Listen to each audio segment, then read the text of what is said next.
Hello, everyone. Welcome back to Fractured Shadows, a lovely little game of Homebrew Daggerheart with some online friends. I am your host of the channel, Shade, also known as PlagueDoctorShade, and here with us are StaticaVixen and Thorn. Good to have you guys come around again. Hello, it's good to be back. I'm here physically. That's all we can count on. So, first and foremost, to address the elephant in the room, Voodoo will not be joining us tonight as he has some commitments to a thing called a job. So I don't know what that is. Me What neither. is that? So unfortunately, he will not be joining us this evening, but that is perfectly okay, as Marqui has some things he's working on, as we have discussed privately. Not that that's a problem for you guys. But regardless, let us get started by first actually doing the very brief announcements. So, Fractured Shadows is a mature Daggerheart experience, and it will include depictions of adult themes such as drug and alcohol use, sexual themes, psychological torments, gore, body horror, and potentially much, much more. This is your warning if you continue to watch, both live and on the VOD later online on YouTube. Second, we do not own any of the things aside from these characters here, my characters, my world as well, and including the pictures that we occasionally find on Pinterest for the characters that you might see, the music, of course, and any assets aside from the sprites you see here today we do not own, so do take that into consideration. And last but not least, if you like the video, if you like us, you like the story, you like the setting, or whatever reason, do me a huge favor by liking, commenting, subscribing, and ringing the bell notification so you never ever miss an upload. And that is it. So my friends, my beloved friends, are we ready to get started today? Hell yeah. Let's go. Very I well. like us too, smiley face. So, as we dive back in, returning from their excursion into the old tombs that lie out in the forest of Bright Willow Haven's entrance, our band of adventurers find time to settle down in the Tipsy Tinker Tavern, with its doors surprisingly empty, save for their good friend Ogren and Beatrice herself. Thanks to the efforts of the heroes of Bright Willow, the sleepy town has become more active and work has begun to flow back into the guilds, a main proponent to Bright Willow's economy. Our fellows attempt to wind down after their tense, insightful meeting with Velgrift. Much thoughts flow through their minds, especially that of Rayleigh, as he inquires about the history of the Quicksilvers in the town to Beatrice, to which she herself is completely unsure as to their personal past as adventurers. Marqui buys around and informs both Ogren and Beatrice of their departure in the morning, not wishing to bring further attention to themselves. Confirming this plan, they celebrate their alleged last night in the Haven before moving on to greener pastures. It is not until later in the evening that Marqui calls a meeting between the others to discuss plans moving forward, insisting that they try to weed out lingering traces of necromancy from the town and possible affiliation with the Lich at the town's center, ever trapped in a Mannonite monument. During the meeting, Marqui lashes out at his fellow party members, insisting that none of them are friends and that they were merely brought together by circumstance. He criticizes each of them for getting in his way, being a general nuisance, and not helping out when needed. Whether he is lashing out due to recent failings is uncertain, but Rayleigh, Akuji, and Leonin do not take kind to his words, begrudgingly agreeing to seeking further info out regarding the remnant of the demonic coven that may yet still linger within the last free town of Zion.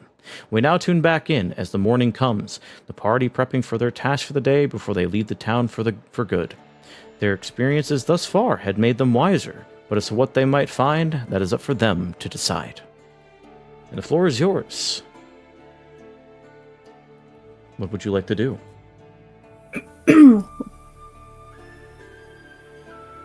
What?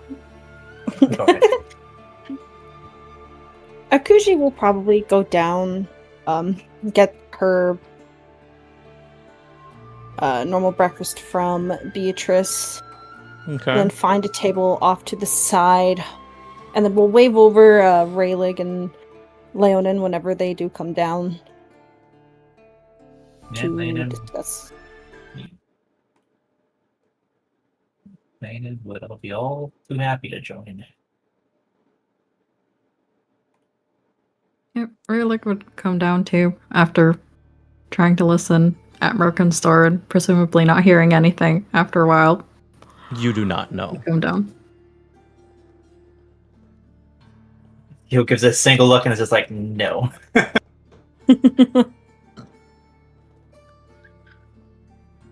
Not. So. Doesn't seem to be around. Whatever. Akuji, you would note that because it is your alleged last day, Beatrice has decided to give you your breakfast on the house. Oh. So you do not need to spend any coin for that. She will, kind of copying what she's seen before, she'll kind of lift her drink up in thanks to Beatrice before taking a sip of it, and then looking to Raylick and Leonin.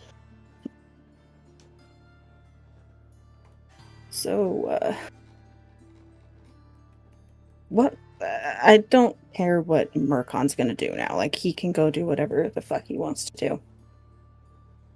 What? You will. Like, Maybe later. What were we gonna do again in the meantime? Like, I think Ray, like you mentioned, you wanted to come with me to ask Anise, I think I'm saying her name right. Anissa. Anissa, thank you. Anissa, some questions about this quote-unquote corruption. I know it's deviating a bit from our original little plan of the necromancy, but it might take part one way or another. Yes. We had two objectives in mind. One is, of course, what you mentioned about our original plan to try to find the connection to the demon cult and presumably help find the source of the Bright Willow's curse. And perhaps this is part of what Mercon disagreed with. But I do agree with you that we should try to find more about the council and perhaps how they came to power and if there's any merit to what that Felgrift, he kind of like lowers his voice, said.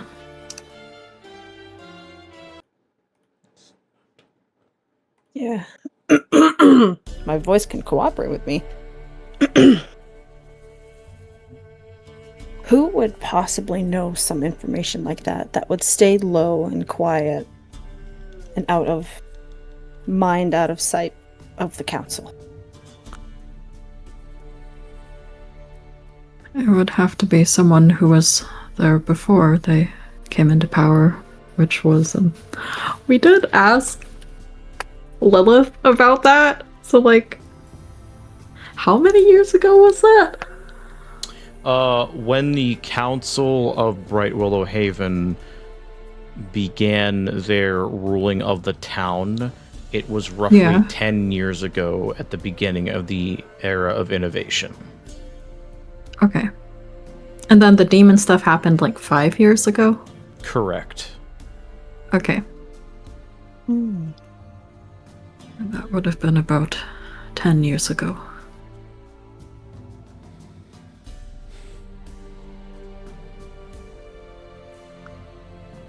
Ogren may actually be when we can ask about who has lived here that long. He is a resident after all. Yeah. We can certainly try and catch him and ask him. I'd say why not? As you say this, you hear just a very groggy off in the distance, as you do see that Ogren has slept on the bar. And Beatrice has not kicked him out. Rough night, old timer. You're speaking too loud, pretty boy. You don't like the sound of my voice. How sad. Yeah, keep your muttering, little shit. Ugh. His face is like very cat-like right now.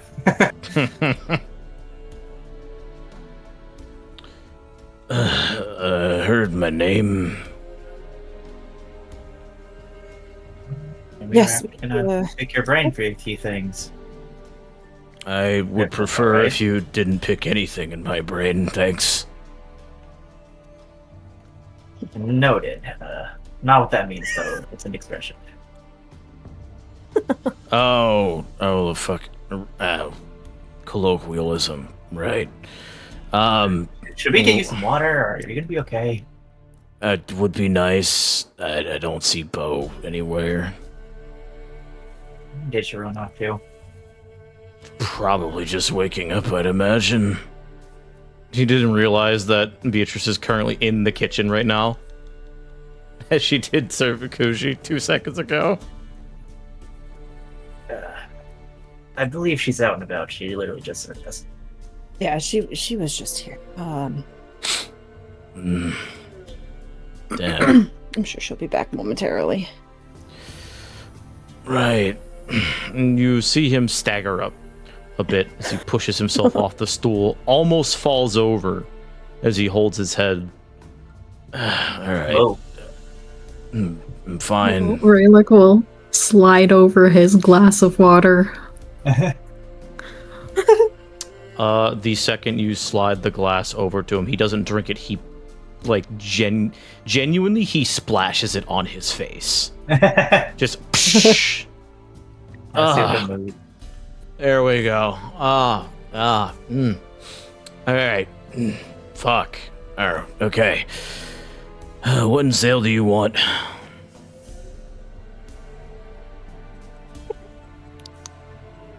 We just wish to inquire about anyone you know that has lived in town for quite a while, at least a decade. We're looking to learn more about the history of the town, you see. He looks over at Akuji. And you? Just a similar question to what Raylig said was just if you'd known anyone who has been here for that long for.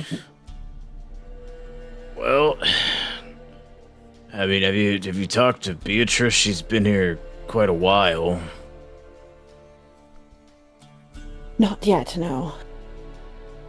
I did talk to her for a moment last night, but I believe we're looking for someone who has been here even longer than she has. Oh. If such a person exists. Okay, let's see, I'm trying to rack my brain here. And you see him, like, make a puzzled face as he seems to strain a bit, his face turns red, before you see, like, a metaphorical light bulb go off over his head. Oh, shit, right, of course. Have you tried talking to Jezerine? I haven't seen or spoken to her since the other night. I don't know how long it was since they were all there.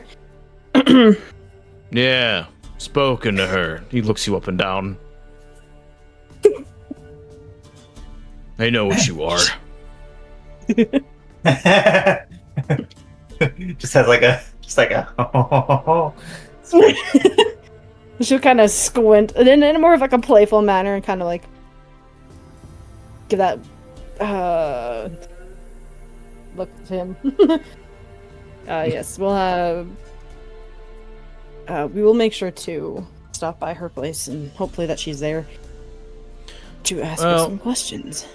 Sure. If you're trying to talk to any of the people that might have lived a bit longer here, then you might want to be looking for the people that live near the farms outside. Jezerine is one of the farmers. She's probably up and about working the fields right now, I'd imagine.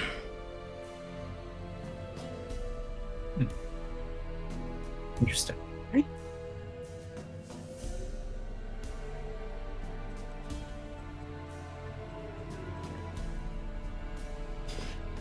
Anyone else that you would know, aside from the farmers, Jezerine and Bo? I mean, you could go back to the League or the Charter. I mean, the Grand Guild Hall's full of various adventurers and hunters that have been here for a longer time. So, I mean, I've been here for, quite a while, but literally the second year that I was here, I fucked up and got thrown in that damn prison cell.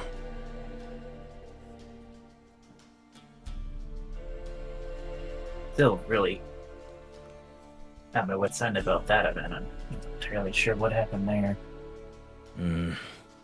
Probably some bullshit. Who knows? Maybe a crownie doesn't like your face. Yeah, I wouldn't be surprised. Look, you piss the wrong people off outside of Bright Willow Haven, there's a chance that you'll end up in prison, or worse. So, take my advice, and if you act like a jackass, don't stick it to a town very long. I'll keep that in mind. Sure to tell Mark on that. Thanks for letting us know. I think I was probably in... He's, trying to recall the information. Oh, fuck. I might have been in... I don't know. He goes around, just wingering his hand in a different motion.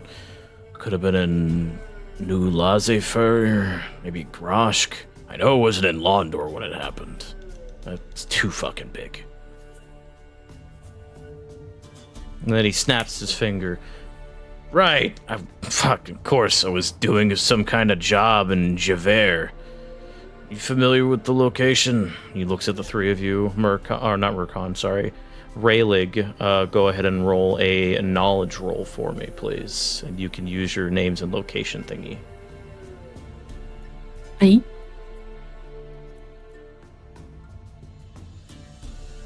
Knowledge. Let's not a Lamborghini here. So, Raylig, you know that Javert is the... If you look on the main map, you'll see that it's right next to Londor. It is also known as the Crownmere Court, and it is surrounded by essentially several different towns that border it, where its main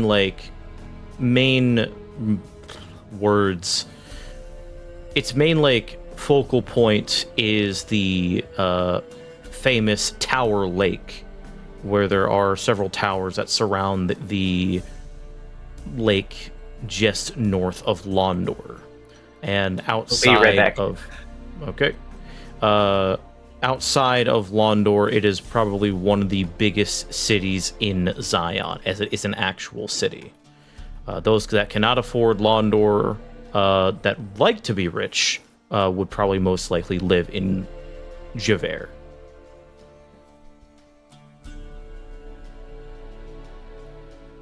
Yes, I'm familiar with the place. There was a time that Matilda brought me to a picnic on the edge of the Tower Lake they have near there. I can't say I'm not surprised, but good. Well, not good in my case. The bastard nobles that lived there caught wind of something, that I was doing something wrong, and I got thrown in the damn fort of all fucking places. You believe it? I mean, probably you were there.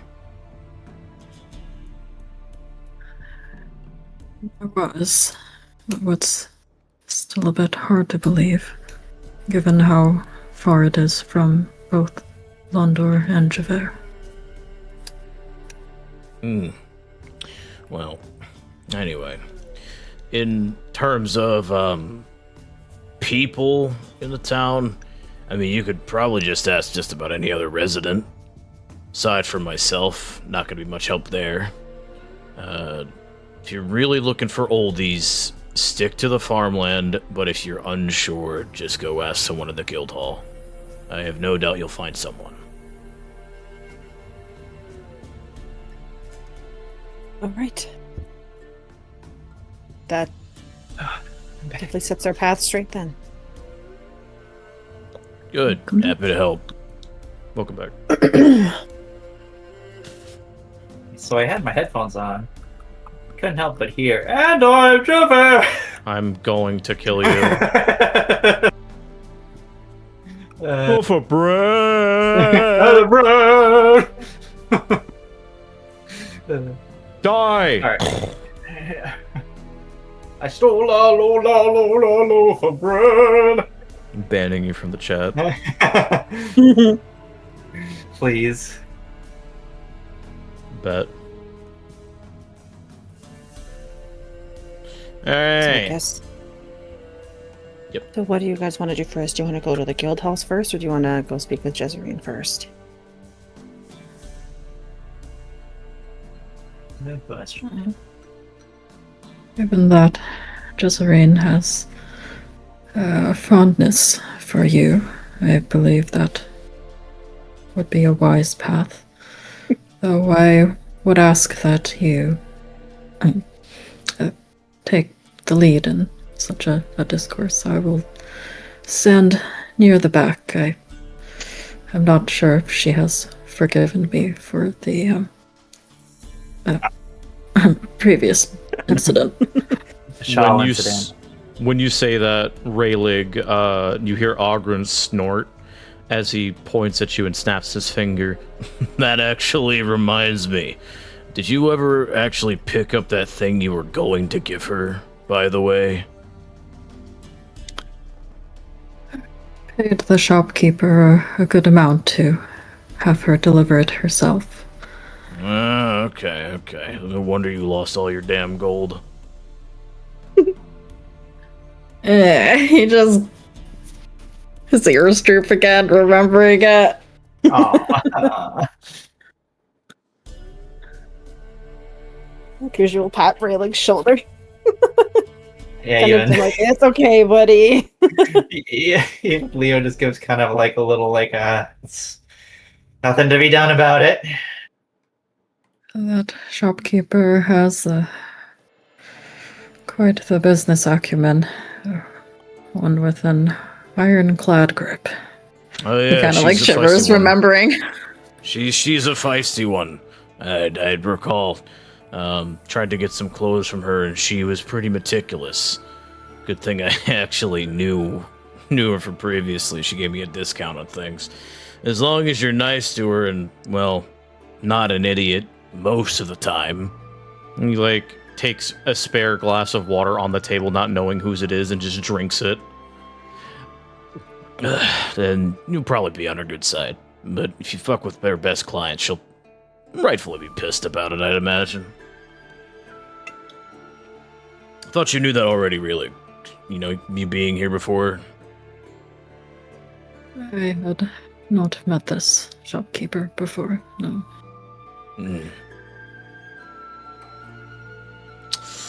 Might have been a different fawn that she was flirting with when I was here last time, I guess. Oh well, whatever. Not my problem. Anyway. Interesting. Yeah, maybe. I don't know. I don't really talk to her that much. Kind of weird for me to ask. Regardless, if you guys are going to the farm first, I could inquire at the guilds for you to see what I can find.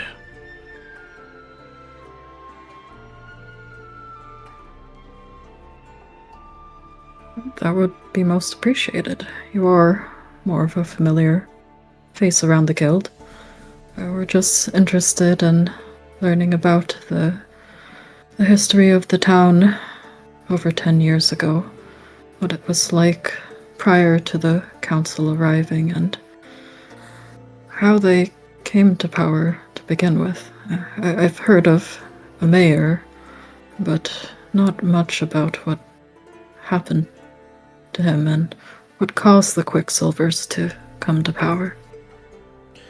Well, I can't really tell you why the Quicksilvers got what they got, but the last mayor that we had, let's just say he wasn't the best kind of guy.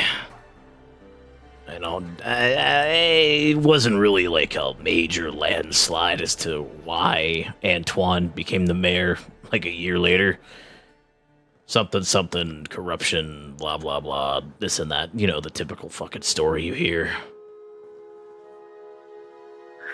Let's see.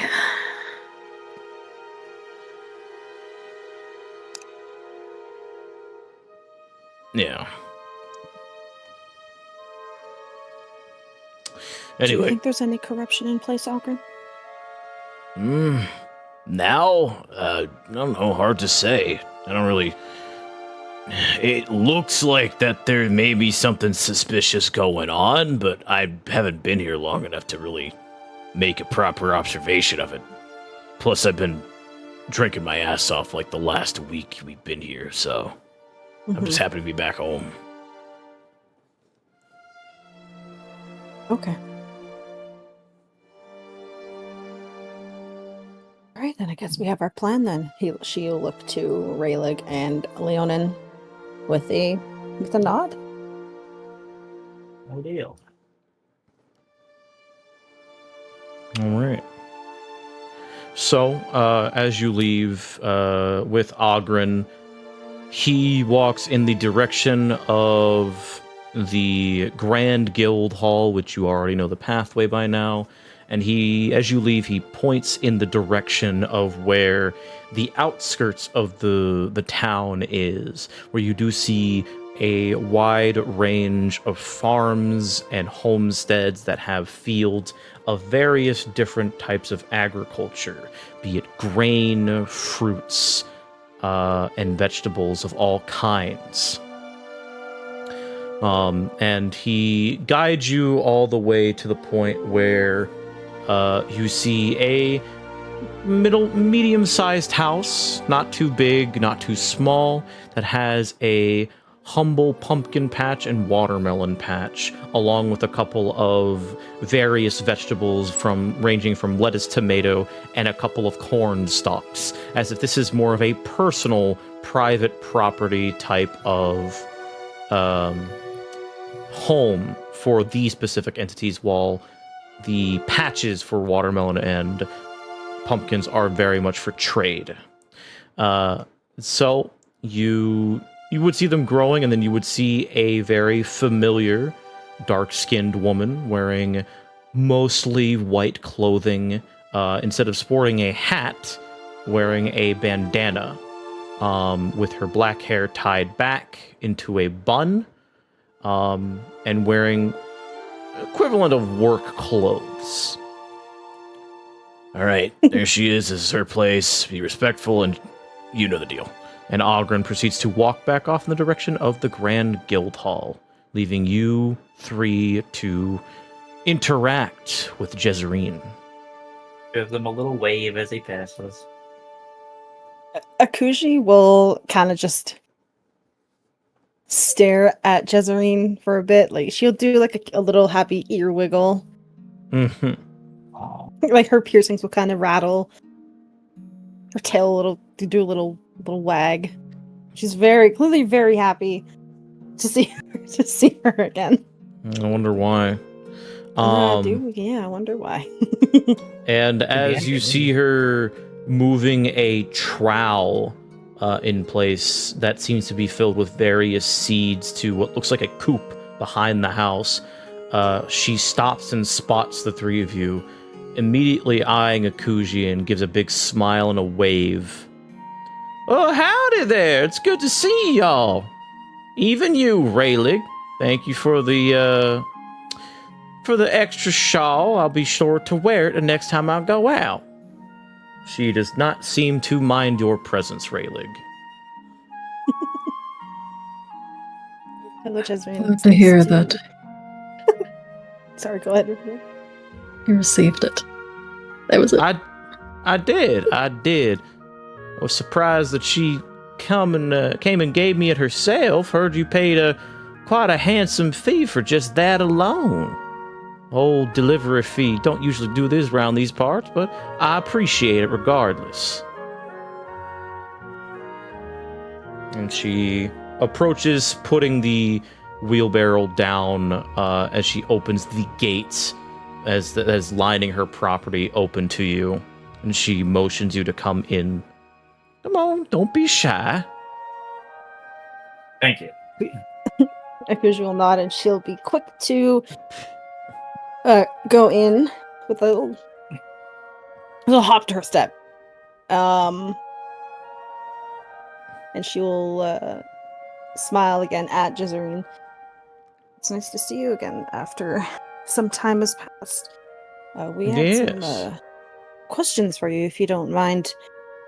If you don't mind taking a few moments to help us out with something. I see. And she closes the gate behind you. In the distance, you hear as she motions you over to the house where there is an awning, as the sun is shining, but you do see clouds in the distance, as if she's preparing for a potential rainstorm that might be coming in soon. And as she leads you under the awning, she sits in a nearby chair. When you see a little sitting area where a couple other chairs are, however, there are only two. She leans back and undoes the bandana. I'd be more than happy to accommodate with whatever it is you're looking for. What can I help you with? You've been here since before the council was set in place, correct? I have indeed, about 25 years. Okay. Have you ever noticed anything suspicious or weird involving the council or anything like? In what kind of way, Lady Akuji? In a corruption kind of way? And she will look towards Rayleigh. You're more familiar with this kind of work. Is there any type of corruption that y'all are looking for by chance? I mean, I'd like to have like a general idea to see if I've seen any kind, but just general corruption, I haven't seen hide nor hair of that.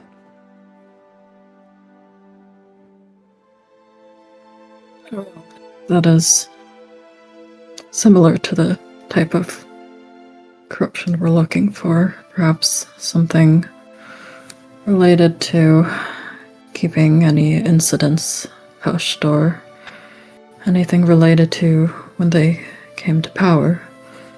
I understand that the previous mayor was not very liked, but it's better to hear from a person who was there than by word of mouth. Oh, yeah, old crotchety bristlebottom. Not the kindest gnome in these parts, but I'd like to think he meant well. He just had a bit of personal issues that he couldn't work out, and it just so happened that they came along at the right time, at the right place. Their charisma, that old Antoine with his very genuine nature, won us by a landslide. He promised things, and so far he's delivered. Though, I guess, in terms of things wanting to go hush-hush, and she, puts a hand to her chin and thought as she squints looking up.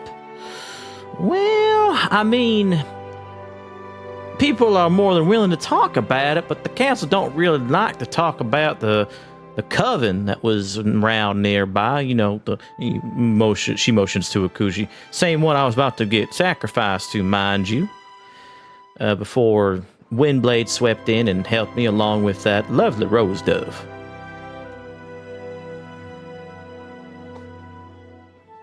And she continues to ponder, if you wish to continue to elaborate on your questions. Is council it that themselves- they... Oop. Oh, you can go ahead.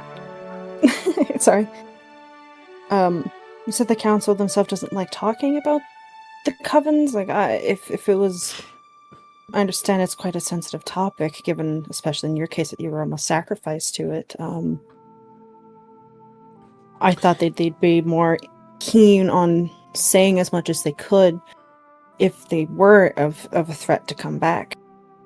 Well, truth be told, I don't particularly remember too much about being sacrificed aside from the markings on my back. I wasn't really cognizant of that entire thing, otherwise I wouldn't be talking about it now, would I? She smiles at you. Yeah. Now, I know I wasn't particularly keen on it before, but that's because, well, she grins. We weren't familiar with one another. But considering that you guys have built yourself a small little reputation, I'd be more than happy to help you out with that. Regardless, I'm all getting off topic here. The Council of Bright Willow don't really like talking about that because there were a lot of people that died. As many of the farm folk like myself were captured, and they were unfortunately unwillingly made into either servants or some sorts of undead and used in rituals to summon devils and demons from the hells. At least that's how Sebastian put it. And she motions over to a couple of lands that you can kind of see have several different, various, growing of wheat and just general farmland that gives the lands of the Golden Plains its name. A couple of these homes have been vacant for a couple of years, and we only now recently got Ogren back. So he's moving back into his old whole homestead, which I can't imagine what it looks like now. But we still got several homes here that are pretty much abandoned. And it's just more of a testament to what happened back then. Antoine doesn't like thinking about it too much because he considers it a failure. It's a good thing he has that, let's just say it's a good thing he has that elven feller. Seems to say things that makes him feel correct, I say.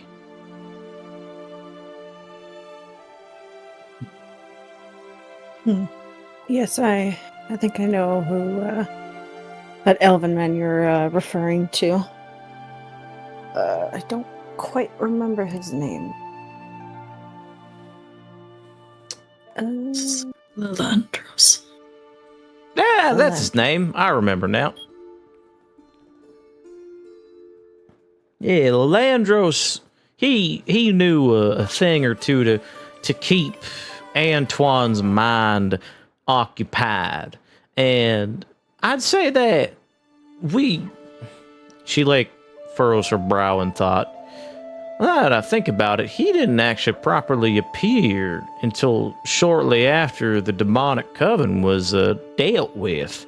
Not saying he's like an agent of theirs or nothing. The Quicksilvers seem pretty familiar with him, so we kind of trust him with that. But I'd say that certain things have gone and become more, I guess, bureaucratic. And she looks over at Rayleigh to confirm if that's the correct word or not. He gives a nod. Right. Well, if anything, it does seem that the town has been prospering a little bit, and with your intervention of certain things, I'm sure that it's been improved a lot more. But she's trying to think. You can tell that she is very much trying to assist you, though she doesn't seem to know how or what more she can answer. Mm-hmm. You mean to say that for 5 years prior to the Demon Coven, Rayleigh has his journal, he's writing this stuff down. The council consisted of everyone except for Lilandros. Yeah, something like that. At least I haven't really seen him until at least 5 years ago. He is, he does a lot of their so-called paperwork, and I have noticed that the economy has done a tad bit better. I mean, prices are a little up, and sometimes people can't afford the necessary food, but it's not all bad, mind you. What he seems like he's trying to do is bring people to Bright Willow Haven to fulfill what was lost. I can't really blame him for that, now can I? No. It's not. Then again, that's just my assumption. I don't actually know. I don't really talk to the bastard. He seems like he's a high and mighty sort, but if he keeps Antoine calm and helps Gruda out with the money thing, then I don't really have anything to worry about. I'm just going to keep living my life here, and things happen, I'll try to chip in when I can.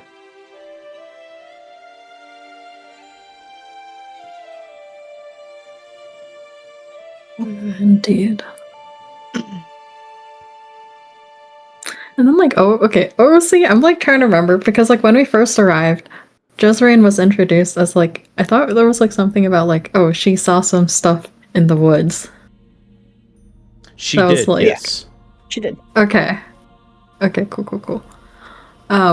Then, I guess Ray, like, would ask, like, and since we finished dealing with the bear, have you noticed any strange movements in the forest?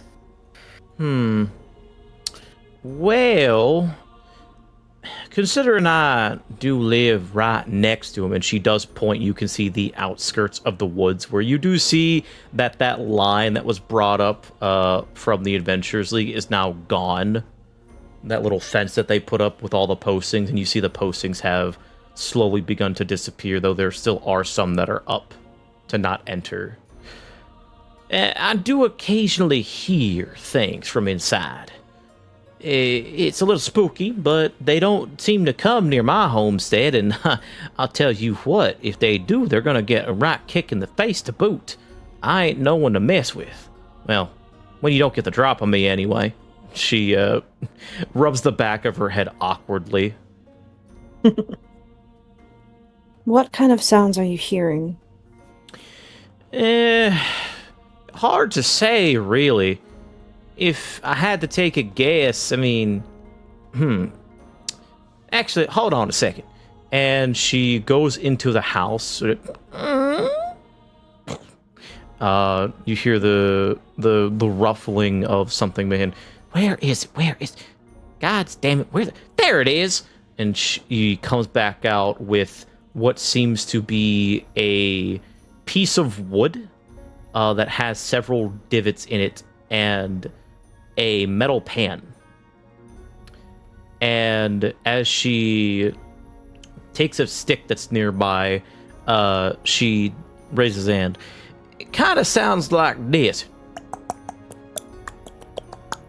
As she's like knocking against the wood, kind of like that, you know, like the instrument that is made of wood that has like the several divots in it that you just kind of rub a stick on that. Yeah. It's hard. Yeah, it's essentially that noise. And then she like shakes the pan around and just slightly tinks it against the yes, Thorn, a gyro. And she tinks the pan around to make a metallic noise, but it's not like super duper hard. It's something along the lines of that. It almost kind of sounds like someone's rustling up some bones or something, or maybe they're carrying some kind of weapons and such. Akuji, this sounds extremely familiar to you. I was just about to say, Akuji will kind of perk at that information, as if it clicked in her head as to what it was, and she'll look at the group.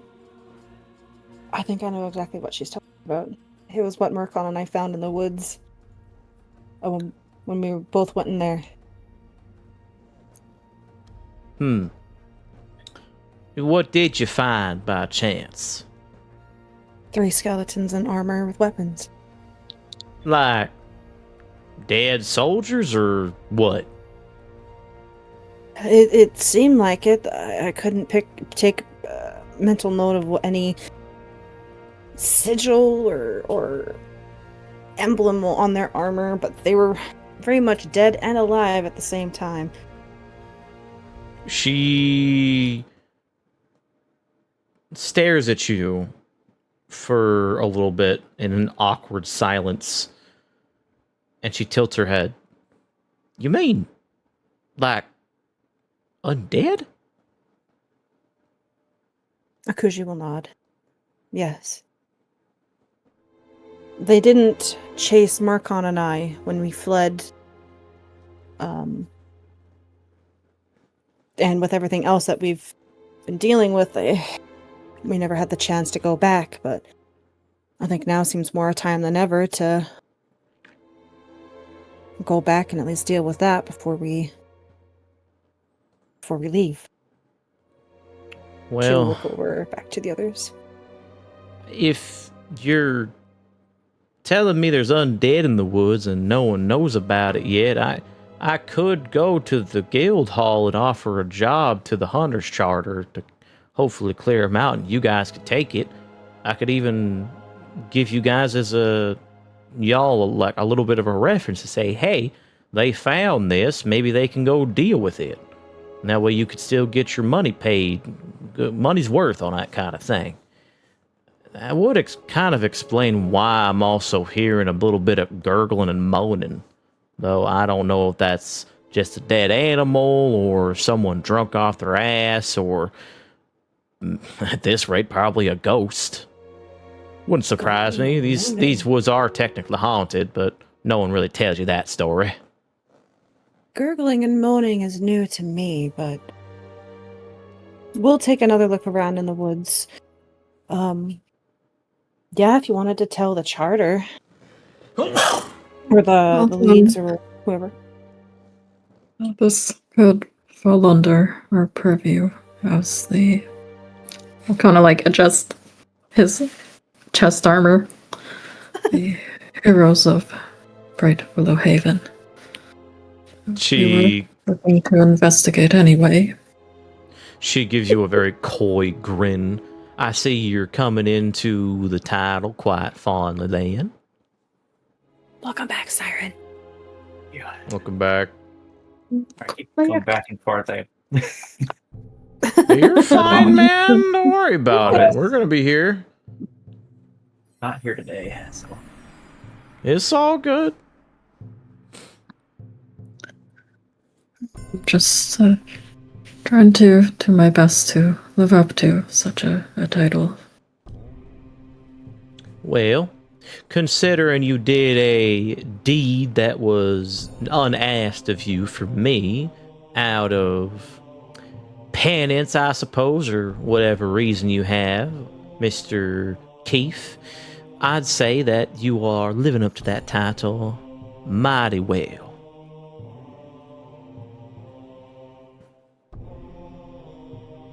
Gives her a bit of a teary-eyed expression of like, oh, that was really nice, actually. he's a good lad, even if he's a bit clumsy. That he is. He's quite clumsy. He squints at you. Truthfully, I've always been that way. It got me into trouble with Matilda on more than one occasion. Well, I don't know who this Matilda of yours is, but she sounds like a right gal if she's with you. And she gives you a genuine smile. You can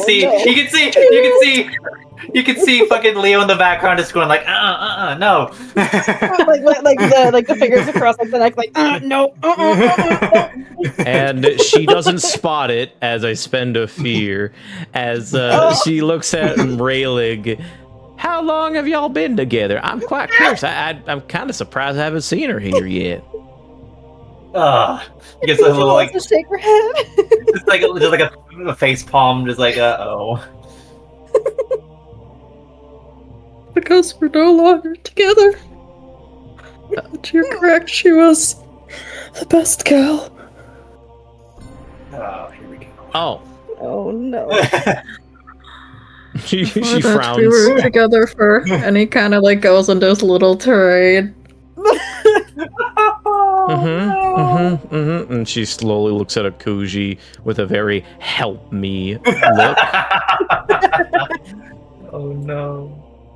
Akuji will kind of pat his leg gently, like, it's okay. We don't need to go into big detail about it. We don't want you to fog your mind before we deal with some undead, okay? We need to focus and go and deal with these guys, okay? Can you do that for me? Raylig, I'm gonna need you to hold on. I'm gonna need you to make a fucking the equivalent of a wisdom saving throw. So we're gonna call this an instinct reaction roll. Sun's getting real low, big guy. Sun's getting Fuck low. Oh, me? Oh, shit. I thought... Oh, yeah. That was me. Huh? What? Why did it go twice? Why are you What? rolling? Oh, sorry. I thought you said me. No, I said Raylig on Akuji. Oh, I didn't hear that.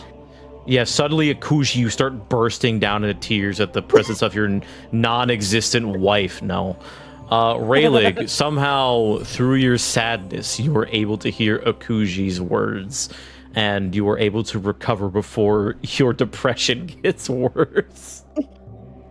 Oh, my poor lad. He just like sniffs on through his nose strongly and just like does the wipe your nose on your sleeve kind of deal.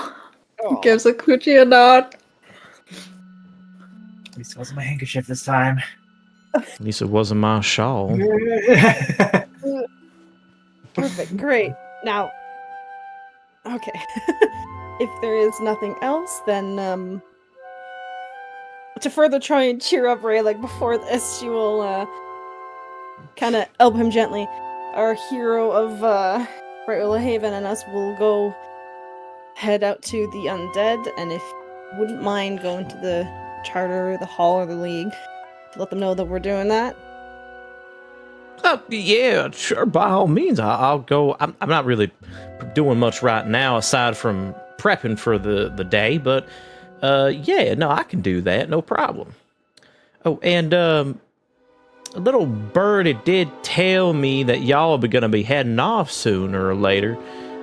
Kushi, if you do get the chance, she grins, I would like to invite you over for a little bit of supper, if you're interested. Akuji will, once again, do that little ear wiggle. Her things will rattle as well, and she'll nod. I will most certainly, make the effort to come over. I'm Once all glad. said and done. Excellent, excellent. Very well. Well, I guess I'll be coming with y'all in the meantime. Sure. Let's get her done. And she proceeds to unfurl the bun that she has made as she shakes her hair out, very long and black and shiny, as she gets near, opens the doors slightly, reaches inside to grab a hat as she puts it on.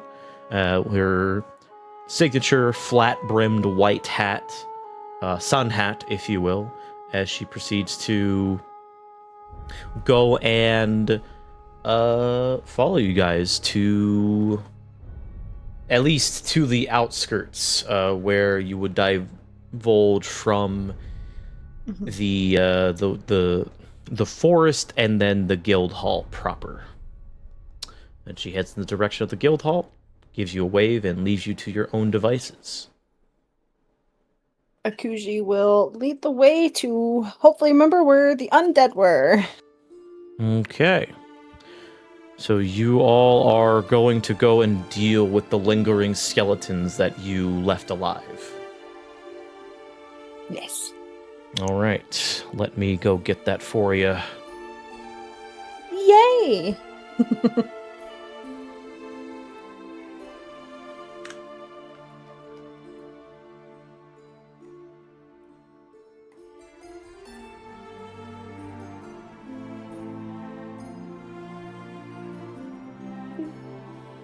Ooh.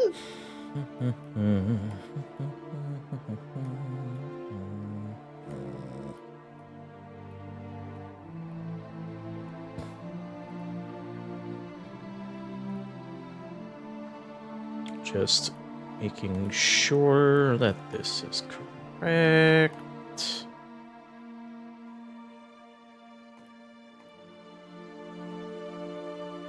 Do. Where are you? I'm over here. Not you.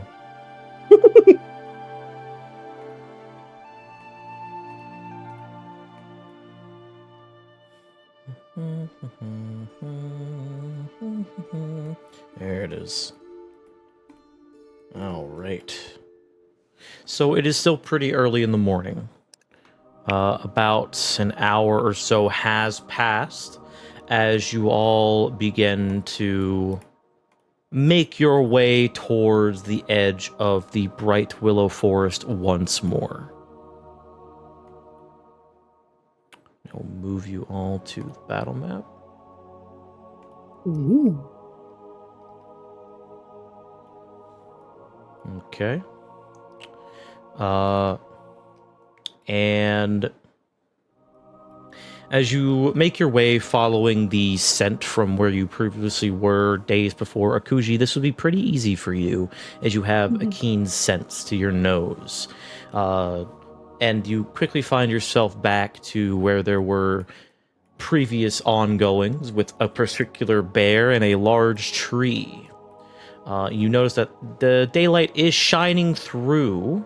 However, it is not completely seriously super duper bright here. Yeah. Okay. Reduce that delay a wee bit. And I also gotta change this real quick. What's the grid color? Ah, there it is. There we go. All right. So,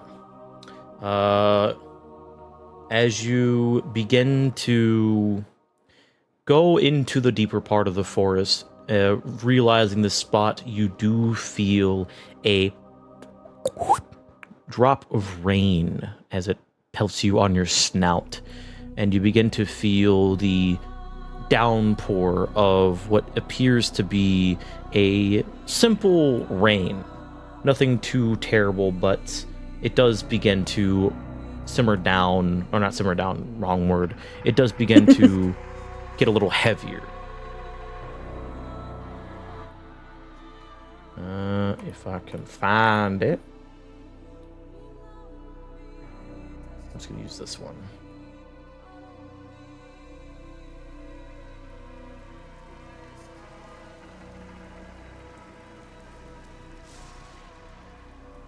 There is no thunder. That is the only rain audio I have. So, as you begin to move along,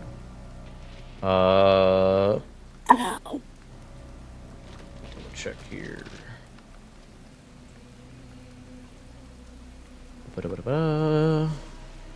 Ah, perfect. Okay. Are you all doing anything while you're walking into the forest? No. Akuji was probably just making sure she's going the right way, but not stepping and being careful where she's going, because it is raining now and she doesn't want to slip and fall. Very valid reason, a very valid excuse even. I feel like along the way, Rayleigh would just like mention how it's a bit suspicious that Lilandra showed up around the time that the demon coven appeared, and it would be worth digging into that more. I do agree that is a rather odd and suspicious situation. But how do we dive into that, though? Like, we can't just go up to him and be like, hey, Why did you arrive shortly after the cult was dealt with? To be careful with it, for sure. Perhaps Lady Lilith could help us. I agree that we should try not to get the council's attention, though.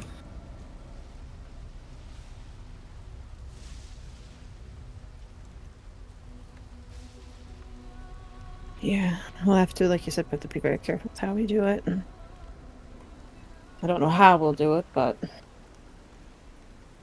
suppose we can figure that out after we deal with the skeletons. You do think that we can take them on? We don't need to wait for Marqui for this. I wasn't able to find him this morning. I don't want to get in his way. She'll say it with some heavy sarcasm. And kind of like a not so friendly, happy tone. Before she'll huff and just kind of keep going, not really saying much more on it. His ears will droop and he'll just be like, alright. So, are you approaching this stealthily, or are you just walking in to try and find them and fight them? Once they got closer, Akuji will probably duck down into a bush to not make it obvious that they're coming up on them, so they can try and get the opportunity to sneak up on them. Very well. I will need everyone who is making trying to sneak, make a finesse check for me, please.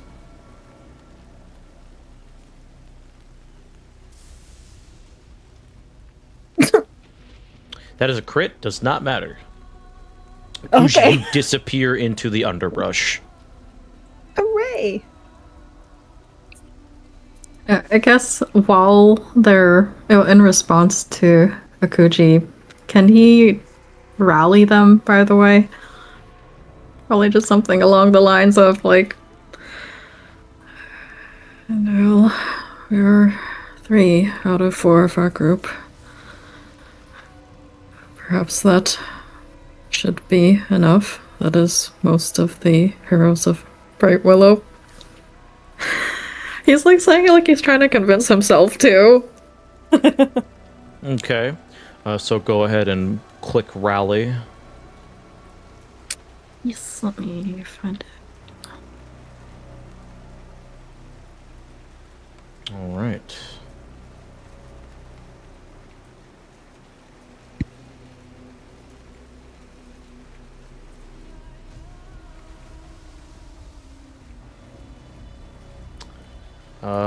Is this the ability itself?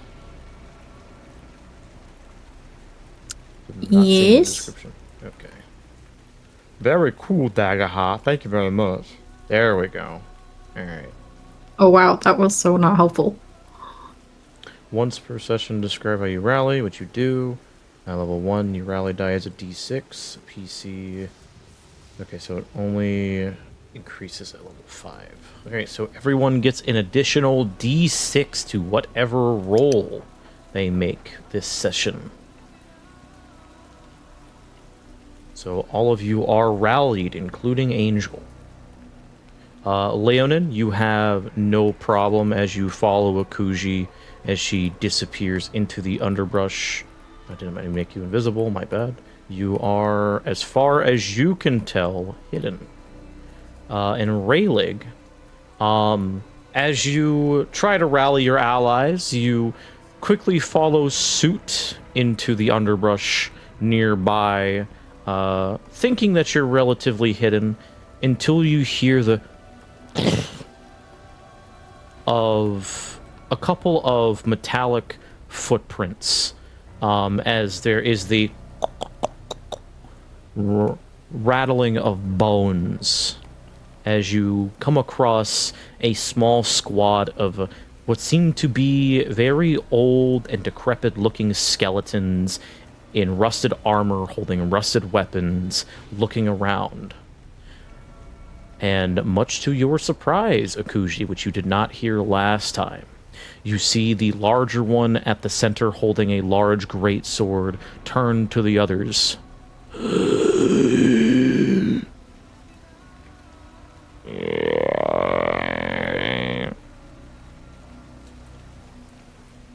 And they begin to search. That is part of your partial failure, Raylig. So they do get a fear from that. They start to look around. What do you do?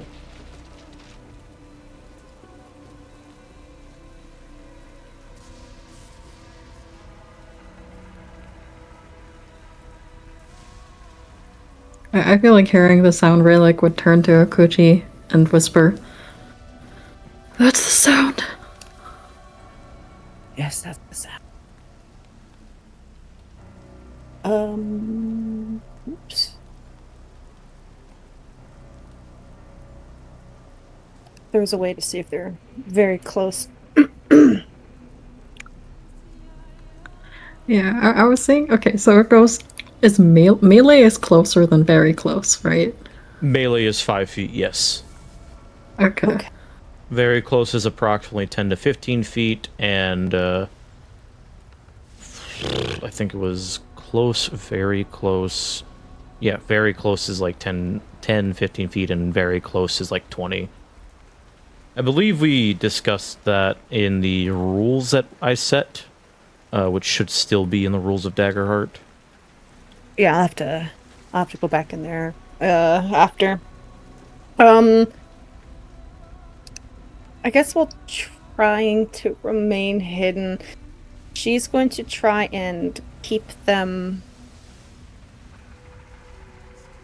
still and try and shadow bind them in place. Okay.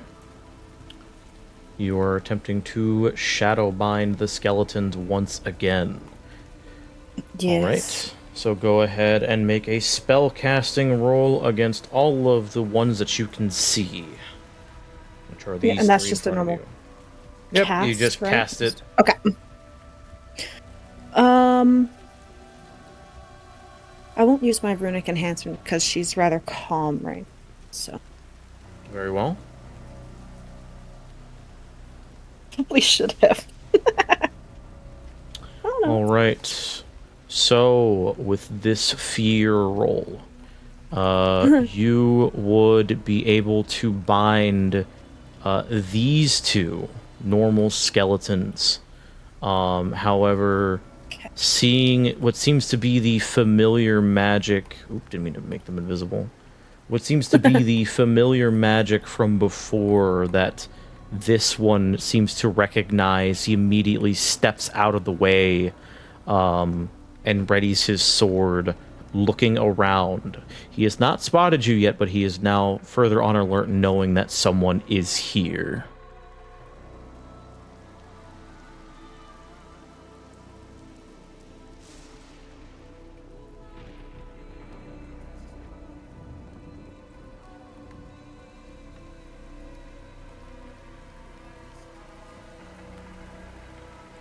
So, what would you like to do? She will look to Leonin and Rayleigh and give a nod after she binds them.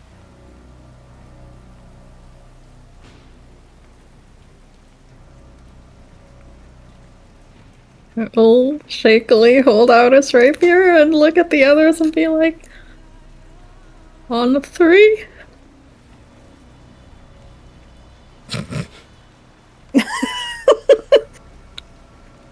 Because she will nod.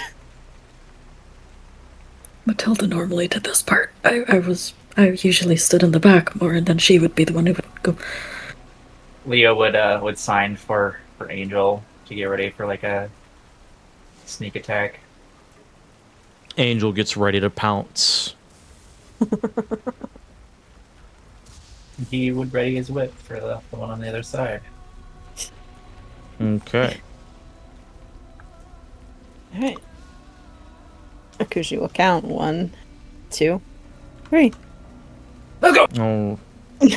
All right. And when this attack starts to go out, We will soon find out as we take a very short break. We will be right back. Welcome back. Fractured Shadows. Skeletons. Stop skeletons from fighting! Rattle Yes. boys. Rattle boys.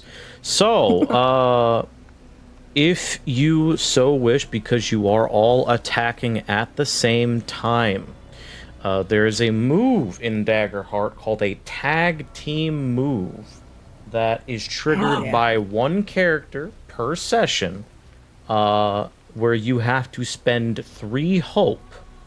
And essentially what that does, if I read it correctly, 1 per session per player, you spend 3 hope, both players roll, in this case it would be all players roll, and choose which of the rolls to take. So I'll allow that. I just think it's really dumb that it's just, 2 people only. If roll is hope, both the players gain a hope. If the roll is fear, the GM gains a fear for each player that is part of the tag team. So, considering that Raylig, or was it Akuji or Raylig that did the countdown? Akuji. So Akuji, considering that you did the countdown, this will be your tag team roll. Yes. So, for whatever your action is going to be against these skeletons, we'll go in order. Akuji, what are you doing? When she jumps out, she will use her shocking grasp on them. Okay. Raylig, what are you doing? Attacking with his rapier. And Leo, what are you and Angel doing? First, Angel is gonna leap out and pounce on the one over here. Okay, the big one. And then Leo will crack his whip against this one over here. Okay, very well. So, considering all of you are doing separate things, all of them are going to be rolls anyway. So, we will be going off of who essentially rolls the best, and that will count as your success or failure for all of you. So, Akuji, go ahead and do your shocking grasp. Go ahead and cast it. Can I use my runic enhancement modifier? Post it, please. Yeah. Ba-ba-ba-ba-ba. All right. What emotion is charging here? This will probably be... I guess it'll be a bit of anger, but mostly, I guess courage. Okay, that could work. Very well, I will allow that if that is the case. So go ahead and add that +2 to the roll. Raylig, go ahead and roll your rapier. And Leo, go ahead and roll for both Angel's pounce attack and your whip. Okay. And do move to the appropriate locations as to where these would happen. Do not base your thing off of the measurement ruler. It is still wrong. This is melee range for each of them. 5 feet. I do have it written down relatively. To answer your questions previously, melee was within 5 feet. Very close is 10 feet. Close is across the room, so 30 feet. And far is across the battlefield, so essentially the size of the map. Okay. And we are still going by D&D rules, where each square is 5 feet. Gotcha. All right, very good. So we have Angel pouncing, and Leo's whip with fear. We have the rapier, and then we have the shocking grasp. Angel's attack is the highest. However, he will be separate because he's not one of the PC characters. So that means that the highest of the rolls will be Raylig's, which is a 14. So that's a 14 with hope. All of you gain 1 hope. And on top of that, let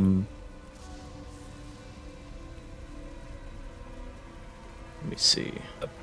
I'm so hopeful. And you are... Is Leo hitting this guy as well with his whip? Yes. Okay, so Leo and Angel are targeting the same thing, and Akuji and Rayleigh are targeting the same thing. Let me double check his thing. Your attack will just land in time with Angel's, and for you two, both of your attacks will land on the skeleton warrior, which in this case, we will officially enter combat as you guys all roll your damage rolls. Well. Right, and I will get the music started.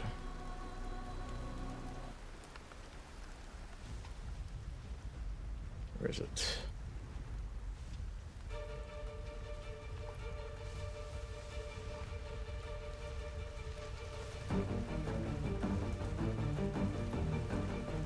When a creature acts while on fire, they must take 86 magic damage if they are still on fire at the end of their action. Okay, so with your shocking grasp fire-based, you roll a total of 5 damage on the skeleton, and he takes modicum amount of damage, surprisingly, as you set him ablaze. Rayleigh, did you roll your weapon damage? Yeah, it put it on the actual attack one, so you have to scroll up a bit, but the damage was 10. I see. No worries. Alright. Immediately as Akuji and Rayleigh, you burst out of the underbrush. Rayleigh, you parry this skeleton's blade away very easily and chop off his very old hand. And Akuji, with your flames, how do you dispatch of this skeleton? How do you kill it? She will focus the flames to disintegrate it, basically. And as you do this... Oh, sorry, go on. Sorry, continue. It's okay, so I was just add some like more flavor, add like the flames kind of like crawl up the body, kind of like slowly envelop it. And as you do this, the skeleton reaches its arms up in what you can sense to be a bit of shock, a bit of fear, a bit of pain, as it lets out a before it turns to ash and turns into a pile before you. Turns into a pink little dog. No. Alright, go ahead and roll your damage for Angel and for Leonin, please, Statica. Okay, doke.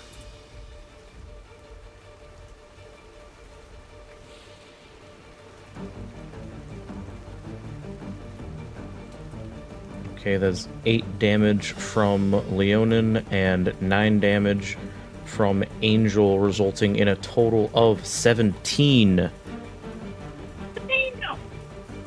God dang it. That's my boy. As the surprised skeletal knight slams his sword into the ground to brace before pushing Angel off of him. Alright, your surprise round has ended.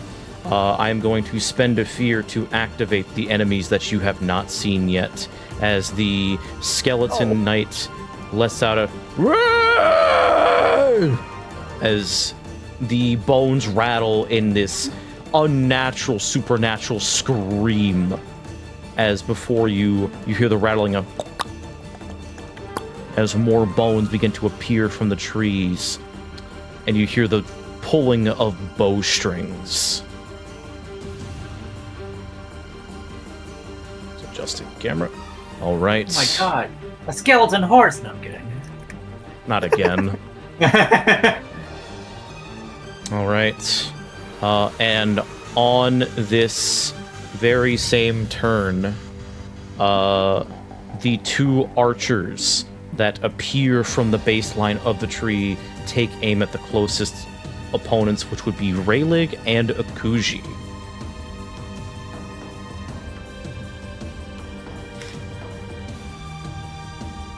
Double checking here. All right, cool. And okay.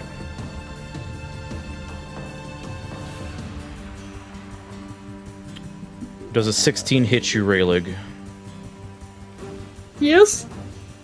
All right. So you will take double the amount of this. You take a total of 6 damage. Okay. I'm gonna use an armor slot for that. Very well.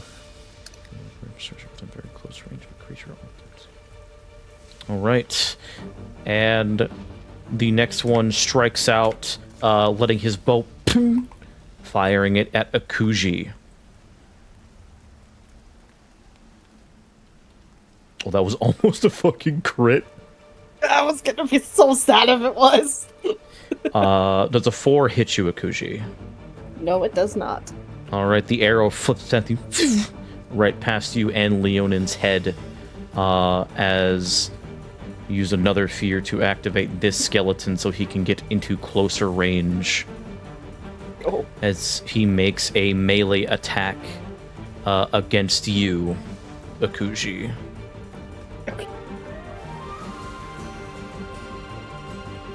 It's a 14 hit. Yes. All right. As he saunters up to you, he slashes across your chest for a total of 7 damage, bringing his rusty sword down against your fur. I will take the hit, because I will save my armor slots. Just Very in case. Very good, very good. All right. And that will be my turn. So who wants to go first?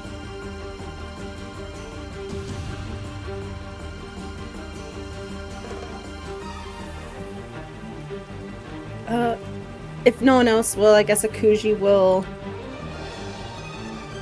look at the skeleton that attacked her in front of her, and she will... I'm going to... Oh, actually, okay, sorry, no. It'll be for everyone in range of me, in front of me, weapons, or enemy-wise. So I believe, if I'm correctly reading that, it's all 3 in front of me. Okay. Make a spellcast roll on conjuring throwing blades that strike out at all the targets within very close range. Yes. So that would be essentially these 3 here. Yes. And I will add that plus D6 to this roll. All right, go ahead and cast your spell to see who you hit. And it roll, please. There we go. That is a critical. You hit all of them. Let's go. God damn! Let's and go. And the damage of this will be doubled. Yeah. Okay. Is there any way to flavor that, or just double it whenever it rolls? Yeah, just double whatever the damage total rolls, because none of them are vulnerable.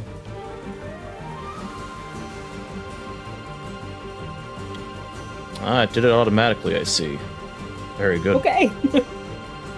So you deal a total of 21 magic damage as you strike out against the 3 skeletons ahead of you. Akuji, tell me, how do you dispatch of the 2 skeletons that are rather weak and not the big boy? Okay, let's go. So, through the runes on her hands, because she's only using her hands at this moment, the runes will glow, and like the tips of her claws will as well. And she'll kind of make like her arms will be kind of crossed in front of her before she will bring them outwards in front of her to shoot like blades from her claws directly at their entire bodies. Like, it'll melt through them as if they're not wearing armor at all. All right, very good.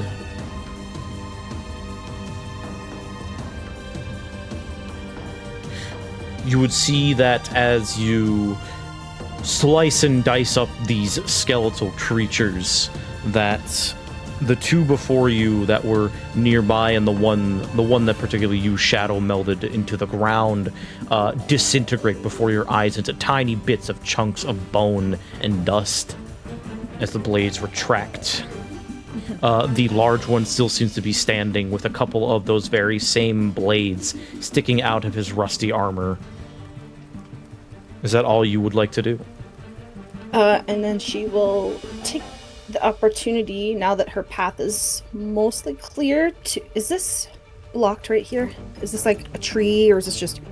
That's just a brush. You will be going under a tree. Okay. She will move down here to get a little bit closer to the archers, but without getting too close.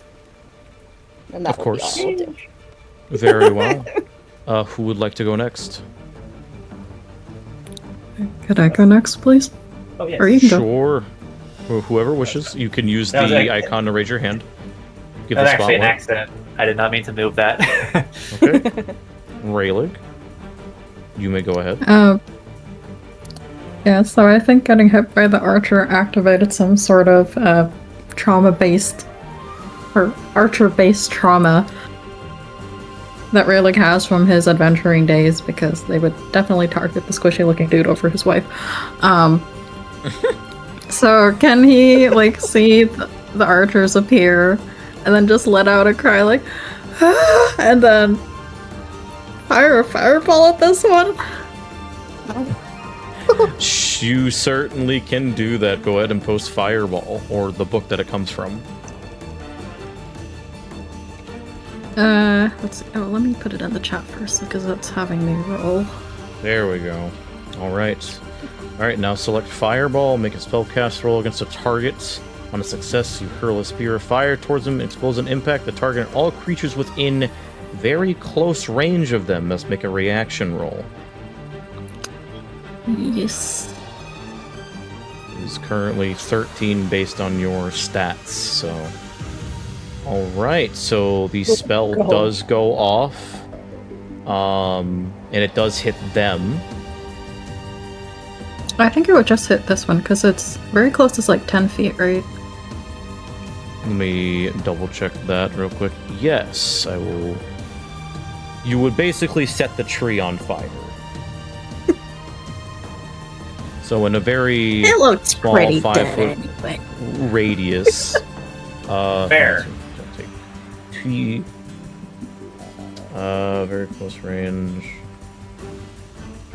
Take succeed. Okay, so I still have to make a save on him. Oh, didn't mean to roll that. There we go.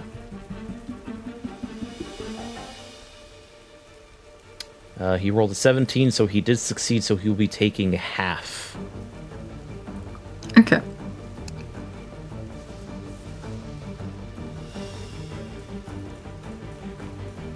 He's dead. Oh dear. Well, I'm not sure why it rolled 2 d20s. Targets who fail take d20 plus 5.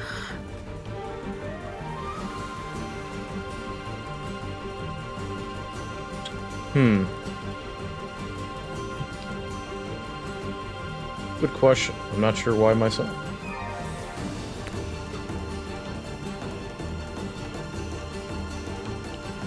Oh, okay.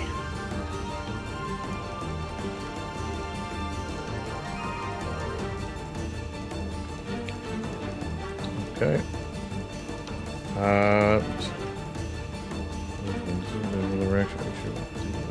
Yes.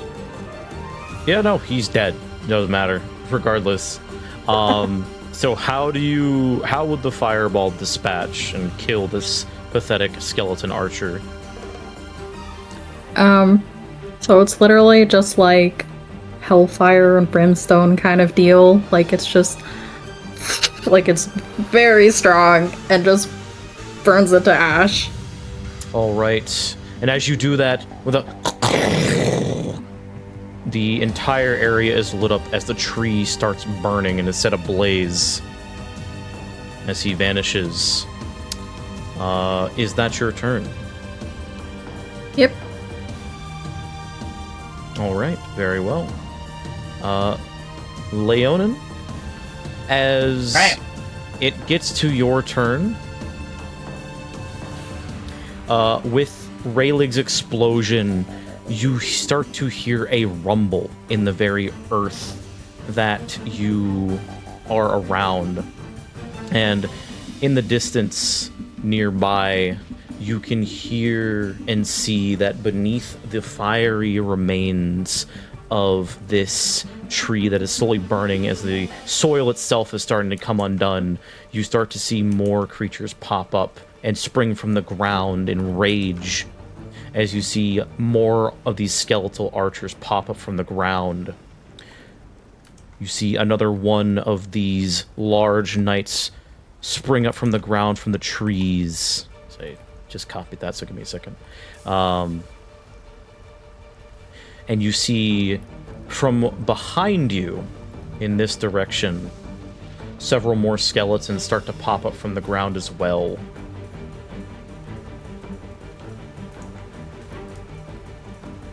Blocking your exit. As I have made a change to the terrain slightly. Adding more enemies as it has happened. However, they are still in the midst of rising from the earth. It is your turn. Bloody hell! So he's gonna. Angel's gonna keep up the assault on the big man. Gonna give him a big claw attack. All right.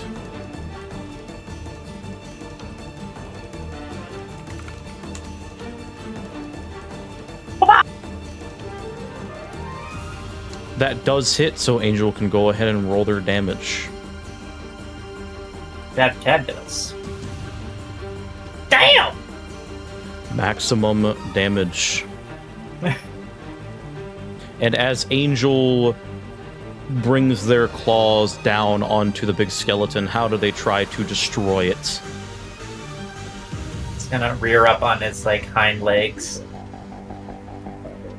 let out like a roar, and just bring them both down across the creature's torso.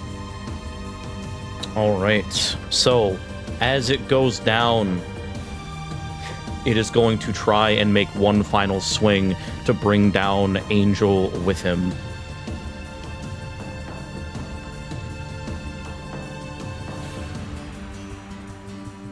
Yes.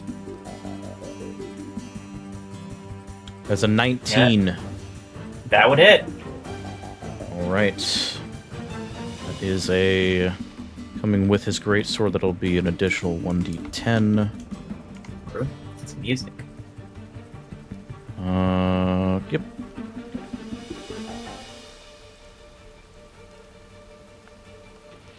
As he deals a total of 19 damage to Angel, swinging and bringing it across his white hide to potentially make another scar for the poor tiger.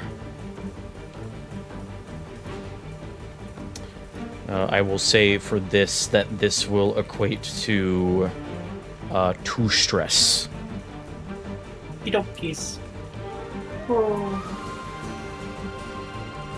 Bastards. All right. So, Angel's looking a bit exhausted. And as you continue to fight the undead in the forest, you would note that the rain is starting to come down just a bit harder. If I can find the...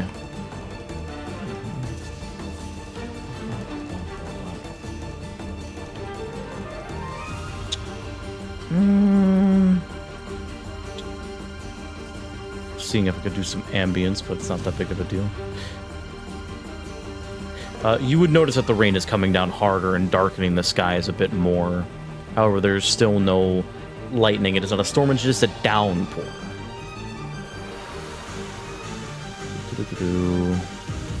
Lighting. There we are.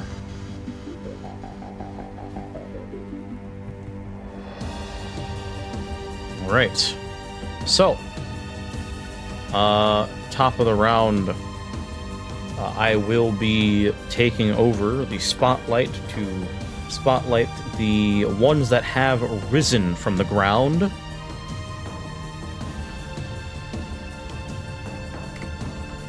And beep. All right. Taking advantage of the opportunity that you are within recently close range, the skeleton archers, the fallen hunters that have risen, are going to take a pot shot at Akuji. I believe that is a miss. Yes.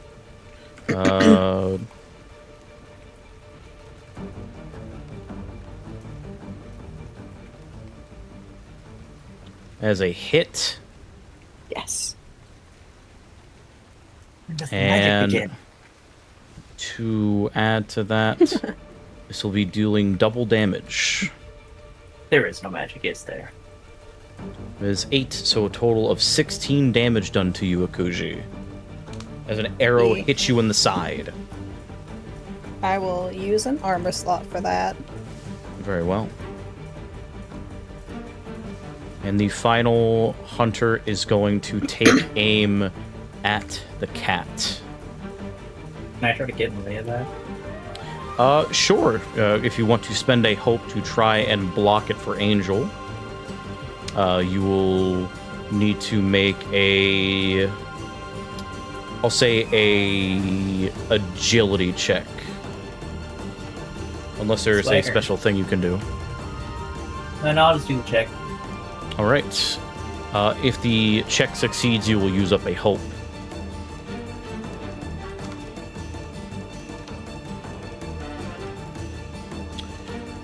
It does... You do succeed.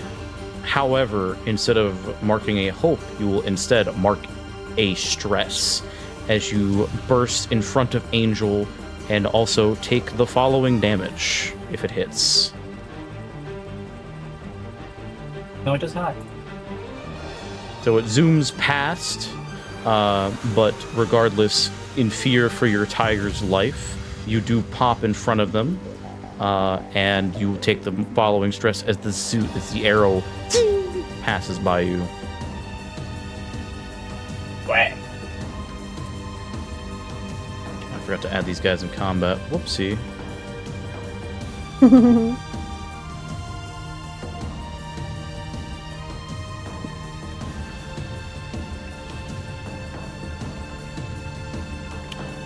And these fellows are gonna shamble on up as they start to make their way towards you guys. The one that was near the tree is going to make an attack on Raylig.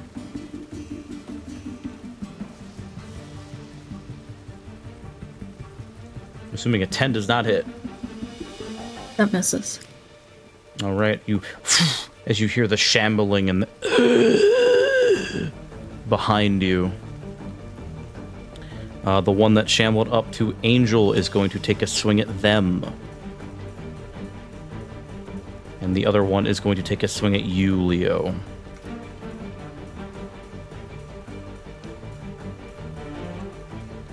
I'm assuming those both miss. Yes, they do. Is Okay, Angel... no, one hit. One of them hits, so that would be the one towards Angel. Right. So this one is going to roll the damage.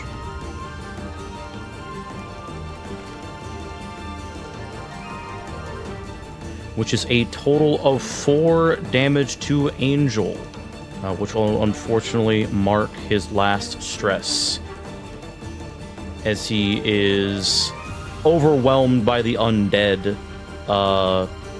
and is currently in the midst of fleeing as he makes a run towards the exit of the forest to try and get some help.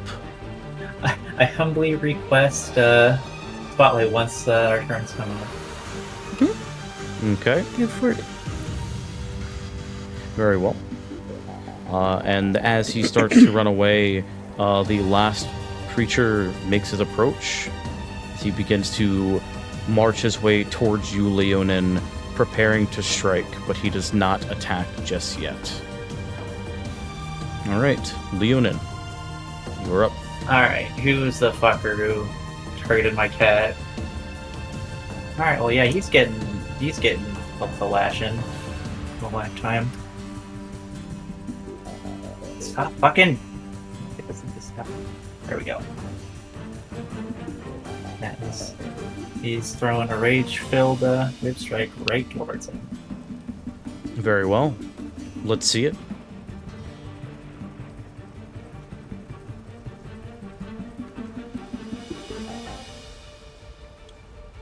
So that does hit, but when you go ahead and roll damage, but it will immediately be my turn right after.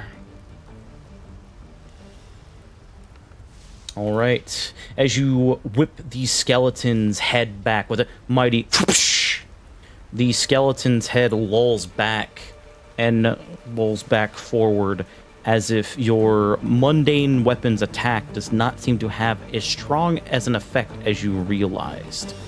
You now know that they are resistant to physical weapons.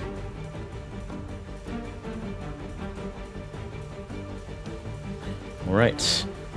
The skeleton in front of you and the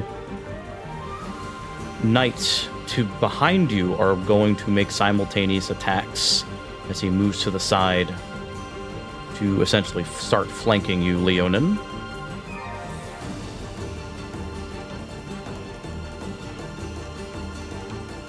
There's a 17 hit. Yep. All right. As the skeleton behind you, the smaller one, stabs you in the side, dealing 5 damage. Move him off to the screen. And then the knight proceeds to brandish his very large, rusty greatsword and slams it down onto you with gusto.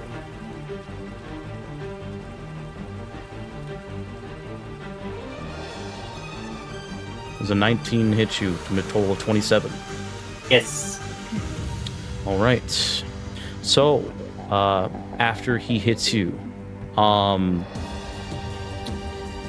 Raylig, Akuji, and Leonin, all of you lose a hope as his greatsword cleaves into Leonin's body, dealing a total of...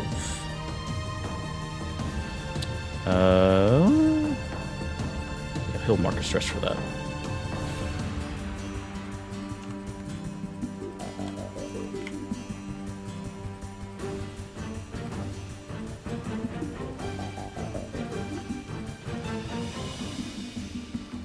Hello? Oh, there it is. A total of 18 damage towards you, Leonin, as you feel the rusty greatsword rip into your side. And armor spot that. Go ahead. by all means. It does not go as far as it would have hoped, as your armor does catch some of it.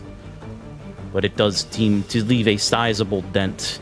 These knights seem to not be very keen on playing around. All right, that'll be my spotlight.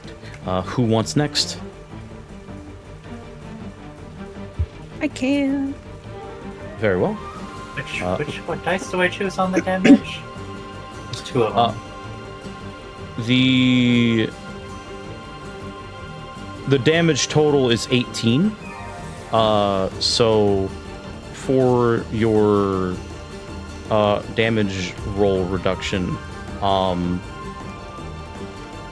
you talking about your damage? No, the damage from the thing. From the skeleton? Yeah. You don't need to do any dice. The total, that's a total damage roll, not a choose. Okay. So it's 18 total damage. What is the calculation on that again? Oh, there it is. Yeah, it was on the rusty greatsword roll, so that's why I had to roll up. Anyway, Akuji, go ahead.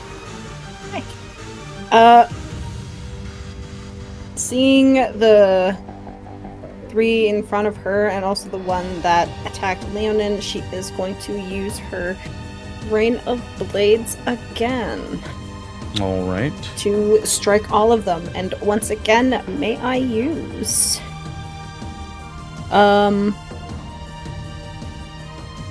my feral nature experience.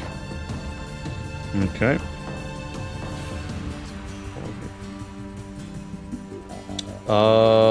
This is particularly related to your unarmed attack, so no. Oh, it is. Sorry. Yes, you're right. Then I guess my runic enhancement instead.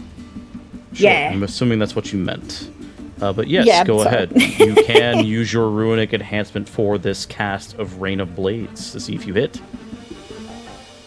Hell to the yeah. Why is it asking me to do hope twice? Oh, runic enhancement does one. Indeed. All right, that does seem to hit, I believe, all of them. So go ahead and let me see. Very close range, so that would be relatively 10 feet. So you would not hit the guy in the back, but you would hit these 3. Yeah. Perfect. So go ahead and roll the damage. All right, 12 damage to each. These 2 skeletons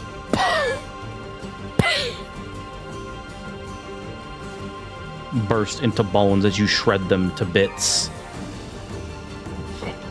And this fellow knight seems a bit unbothered by the actual blades this time. Unlike his predecessor, there are still several magical blades glinting out of his rusty armor, but he seems a little bit more stalwart. Yeah. Is that your turn? Seeing this one still up, can she try to shadow bind him? Or since that'll be 2 casts in a roll, no.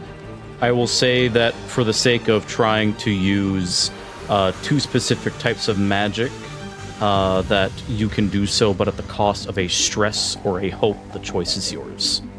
I will mark a stress for using shadow bind on this guy. Very well. Go ahead and roll your cast to see if it goes off.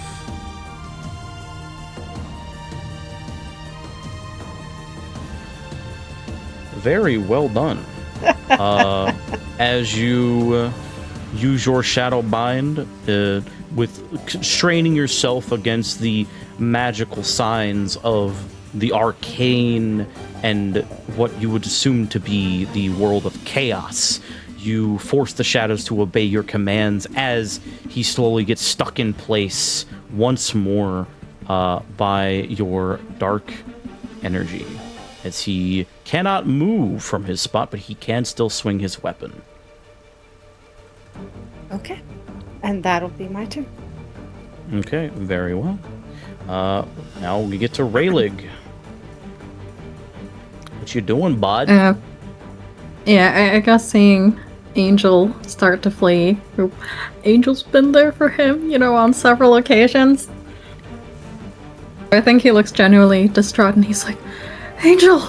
And he'll attack the guy closest to him and Angel with his rapier. Very well.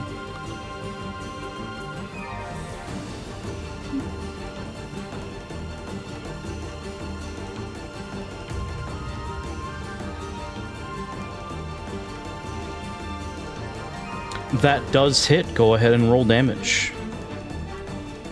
Okay.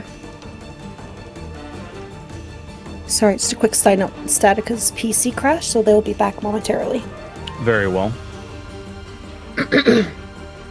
If that's the case, I will not attack them. Alright, so you do deal a significant amount of damage to him.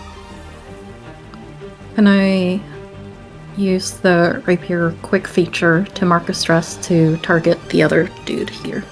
Very well. Go ahead.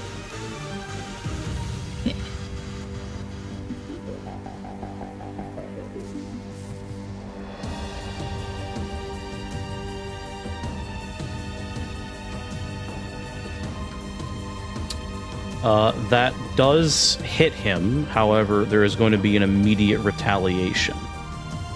So go ahead and roll your damage. Welcome back. Welcome back. Sorry, I have no idea what that was about. That just happened completely out of random. Alright, so Raylig, as you strike the first one, what would have been a killing blow, most likely for a mere bandit or an unworthy adventure of your skill, does not seem to do as much as you try to disable this skeleton to your left, only to be met with a bit of resistance, as it is only made of bones, as it does reduce the amount of damage you do. I believe that was how much? 9? So it's... that was half of 9.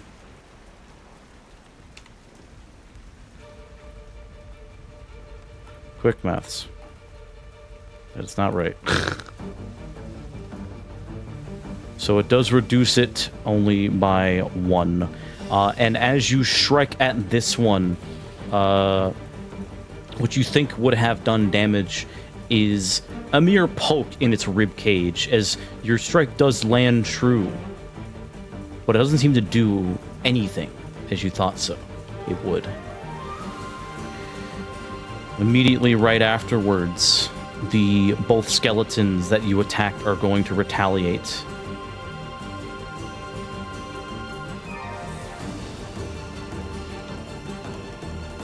One after the other. And it's a natural one, as he loses his sword immediately, as it goes flinging, as he moves over to go get it again, leaving your range. Is that your turn? If I can do one more thing, could he... let me find it. Where the heck did it go? Rousing speech, everyone? Alright. Once per long rest, you can give a heartfelt, inspiring speech. All allies within far range clear 2 stress. What do you say? And I will determine if this is allowed or not. He's still facing a... and he's like, hold fast, you fluffy, majestic creature! These vile undead, they must die. And it's like when he says the second part, there's more vitriol to his voice, like this became personal, like he clearly very much doesn't like undead for some reason.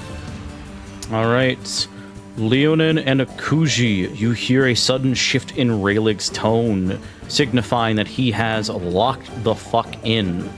Go ahead and Hell clear yeah. 2 stress. Fuck yeah. All right. Wrong way. Yeah, there you go. Oh. Can I clear one too, please? Yes, it should apply to you. I would imagine you would know that. Oh, wait, other way. There you go. All right. While you say that, Angel proceeds to run out of the forest. As they disappear from combat, thankfully safe and hopefully going to go get some help. As you are all surrounded. All right. So, at the end of your guys' turn, this skeleton would have retrieved his longsword and makes his way back over towards Raylig, proceeding to move around him in a very quick jaunt as he proceeds to flank with his ally and makes an attack roll against you along with his ally at the same time. Does a 15 hit? Yeah, that hits. And then from this one, does a 12 hit? That just hits. All right. This will be from one of them, and then this will be as a 5 damage to you for the first one, and then another 7 damage from the other one as they slash across your back and your front. Okay. I'll use an armor slot for one of them.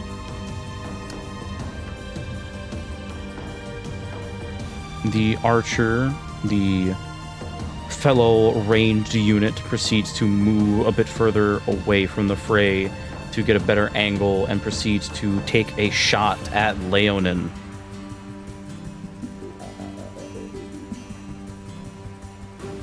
That was almost a 20. It was a 16 hit.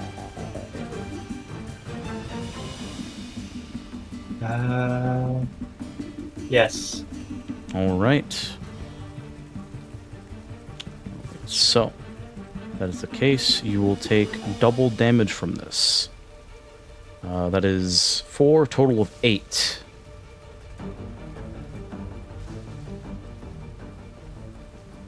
Cool. All right, and like last time, this one skeleton proceeds to flank behind you, Leonin, giving its ally a bit more of an advantage against your attacks, despite his restrained state, which will make his attack normal. So swings his sword down on you. I do believe an 18 does hit. Yep. And that is 4 damage total.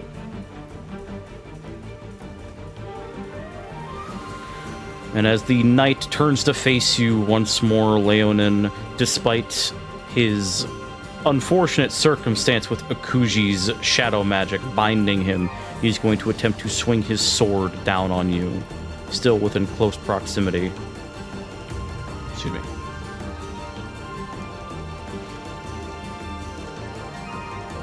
.26. Mm-hmm.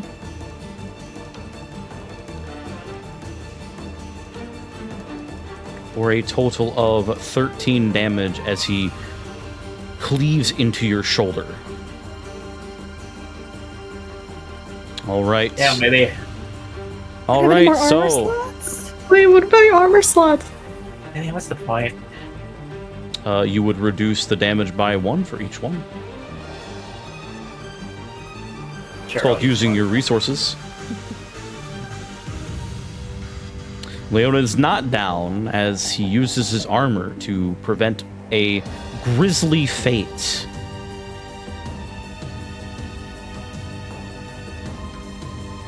All right, and that would be their turn.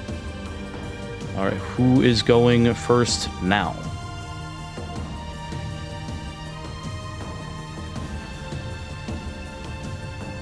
I guess again, if no one else is, Akuji can. Okay. she's Duchy, going by to all see means. this. She's going to see this massive knight once again attack Leonin. She's going to extend her paw out to shocking grasp with flame on him. And once Okay. again, runic enhancement, and now she is royally pissed off. Okay, very well. Go ahead and cast your shocking grasp.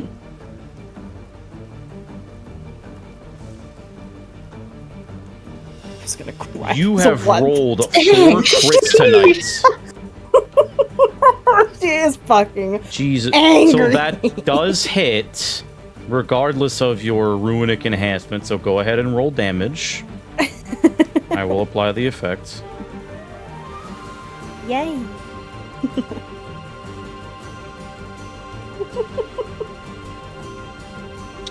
All right. So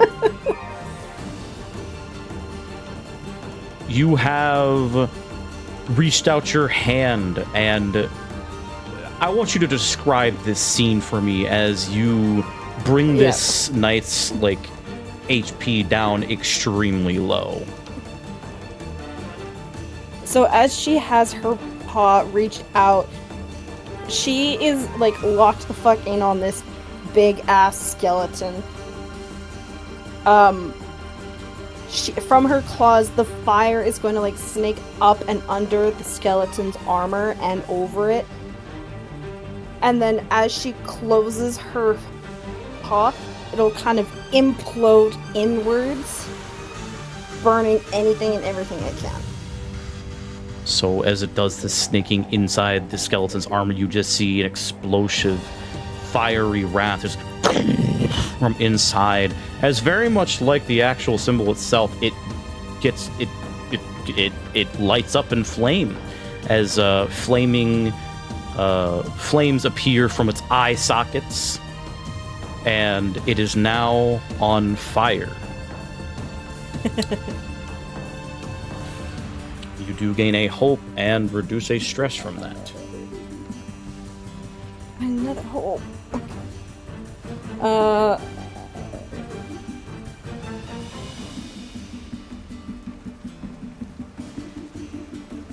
Is that your turn?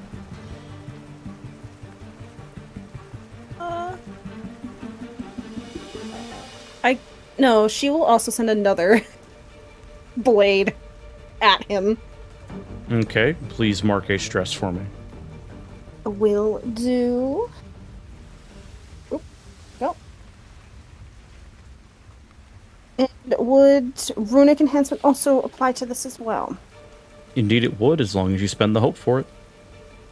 I will do. Alright, go ahead and cast that magic.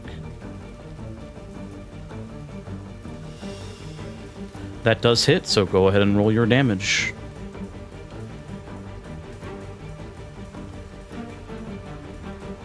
Very good. And as you do send out your blades, trying to stress the point of your arcane and your primal energies together, you seem to dig them very deep into this skeleton's armor. It's looking pretty rough and very brittle. It seems to be shaking almost on its last leg. All right. Is that your turn? Yes, that is. All right.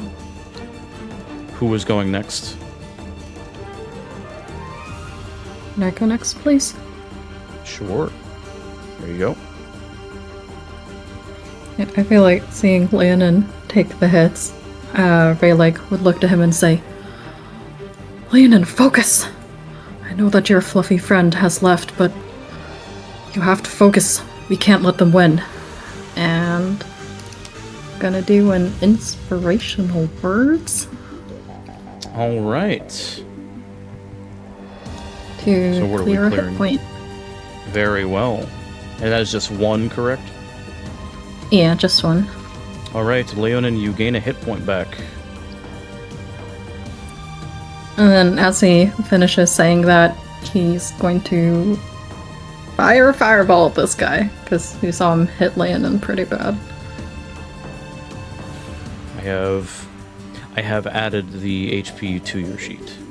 All right, go ahead and do your fireball. You said fireball, correct, or firebolt? Fireball. All right.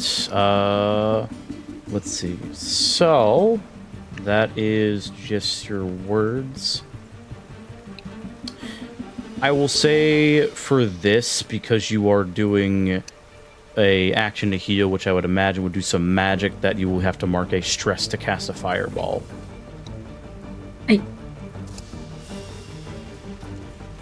All right, go ahead and throw it down, Thorn. Throw it down, Raylig. Okay, and I'm gonna add the Raleigh die, because I hope this works. It most certainly might. Spends 2 fear. No, I'm kidding. Yeah, that hits. For sure. Yeah. It does go off.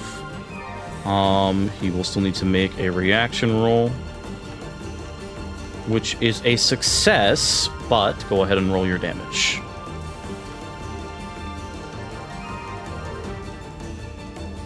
For a total of 22 damage, as you point your finger, ping, as it expands, and then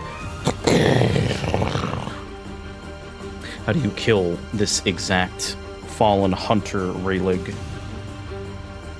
Oh, I feel like how Akochi's was like a fiery explosion. It's a similar thing.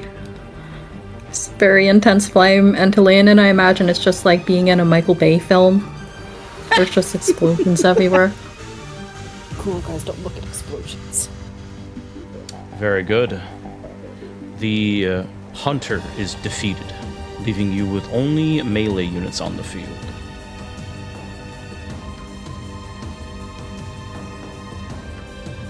That's his turn. All right. Very well. Leonin, you're up.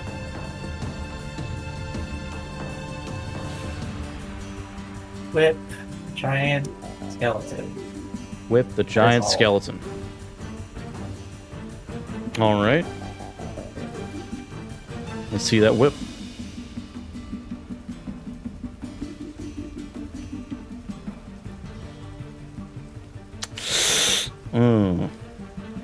Unfortunately, that does not hit, but it is not a complete failure. So you do gain a hope back as you whip to the side, a little bit lackadaisical from the amount of blood loss, as there's now blood streaming from your side and down your face. You do miss, but before the skeleton can grab it on fire and send the flames down your whip, you quickly whip it back before he can take it from you. You can also use another action to do something else if you so wish. Do you have anything else to do, unfortunately? You don't have a potion to consume? I guess I could. That's something you can do. Smiles.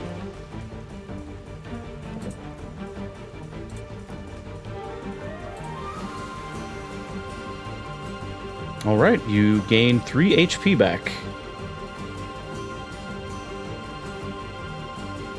As you have used one of your potions. You start to feel the wounds slowly mend from what the skeleton has done to you. Alright, is that the end of your turn? Yep. Very well.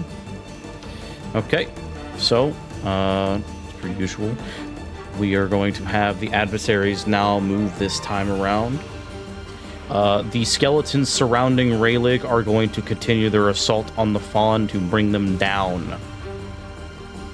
So the 2 flanking you are going to go first.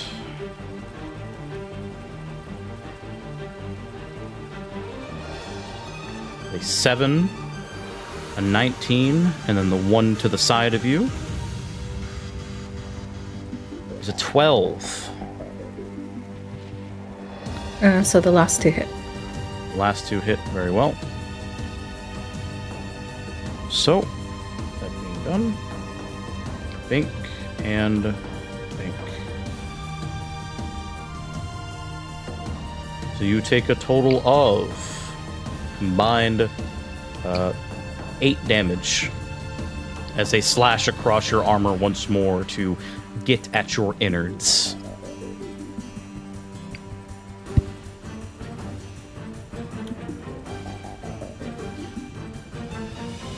And this skeleton is going to go once more. I forgot to add that.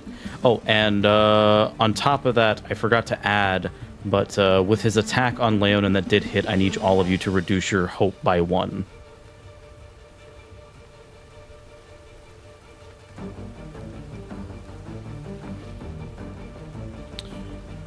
Alright, so let me just reassure this. Here's your axe while on. Alright, end of their action. Alright, he's going to make one more attack on Leonin with his large greatsword. Is he still on fire? He is still on fire. This is his action. Okay.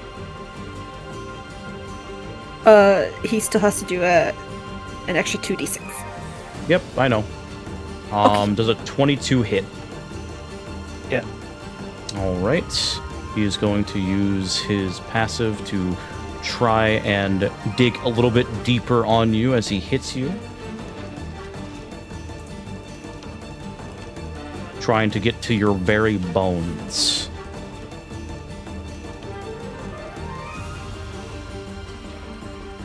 That is a 17 damage total. And just as he swings his sword down, you can see him pointing at you as he lets out a... Excuse me. As the flames start to overcome him. Let me see if this actually kills him. Just enough. As he goes down, he will make one final attack roll on Leonin to see if he can bring him down with him.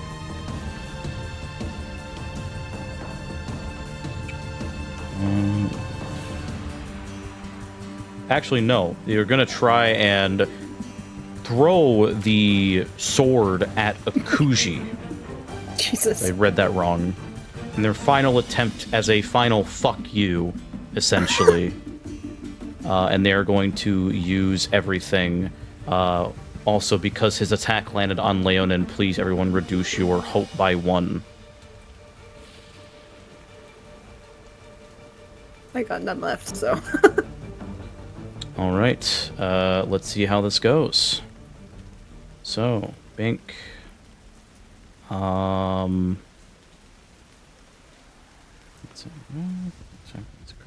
Yeah, this will be thrown at you because it's a very close range.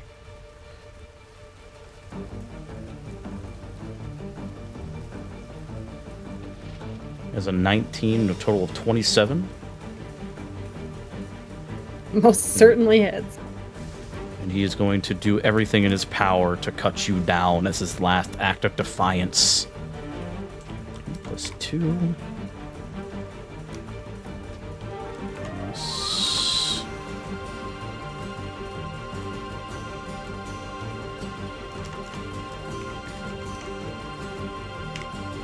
Making sure I tally up the numbers correctly. And for a total of 20 damage, as it doesn't embed into you, but it slices against your side, leaving a sizable gash in your side. Yeah. I'll use another armor slot for that. Very well. And the sword embeds itself into the nearby tree with a boom, as he is reduced to nothing but ash. All right. With the enemy's move finished, you have 3 more skeletons to deal with. Who is going first?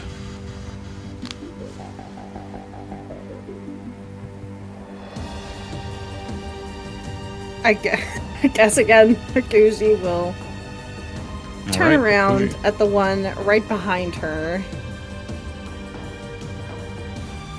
Very And well. like before, catch fire to the one behind her. Very well. Make your attack roll. All right, your turn will immediately end, but you do hit. So go ahead and Okay. roll your damage.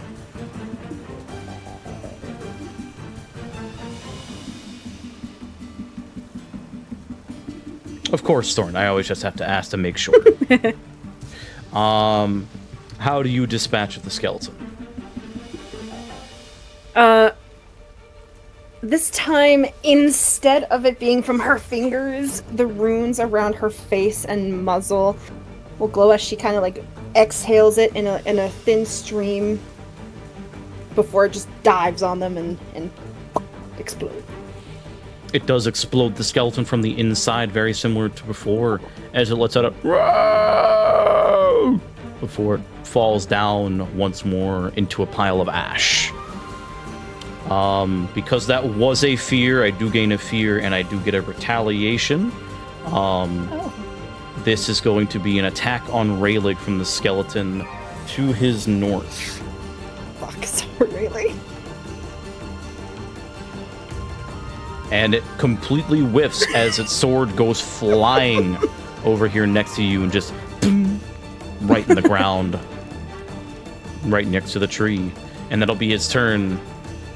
In this case, Rayleigh, you are up next. I imagine he missed because Rayleigh was ducking towards Akuji, being like, Akuji! And he moves over here, then hears like the thunk and like turns around and sees the dude who's like, die already. And he's going to Arcane Barrage. All right.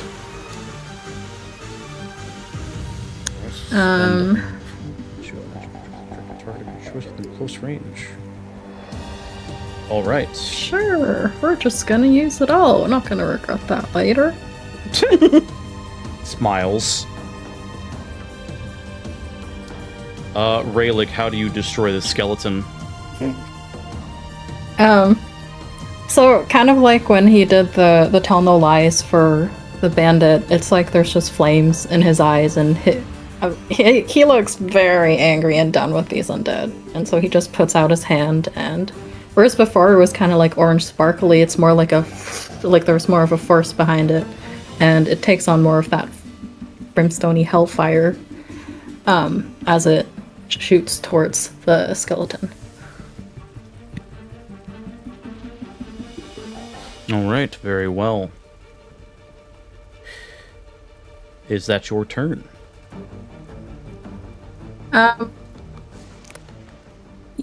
Well, if you let me, I guess I could mark a stress for it. I was gonna do another inspirational words on Akuji. Sure, by all means. Okay, here's this guy. And what are you giving her? How injured is Akuji? Barely injured. Okay, give a hope, I guess. All right, Akuji, you get a hope. Fuck yeah. He just gives off the aura of like, I've got your back. Very well. All right, that will end your turn, and Leonin, you are up.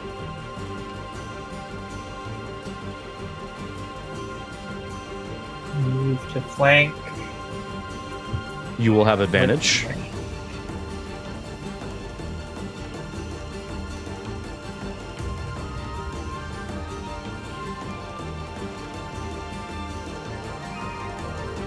I figured.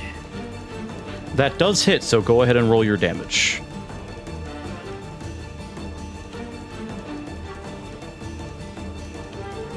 All right. Well, you deal a total of 5 damage, but the resistance from it does reduce it by 1. It does look like it's pretty rough.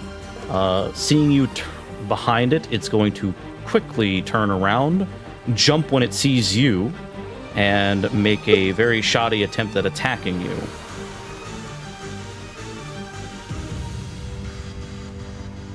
That does miss.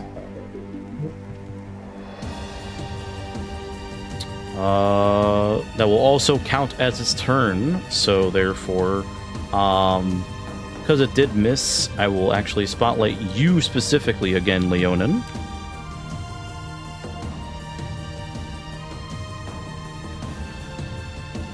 Once again.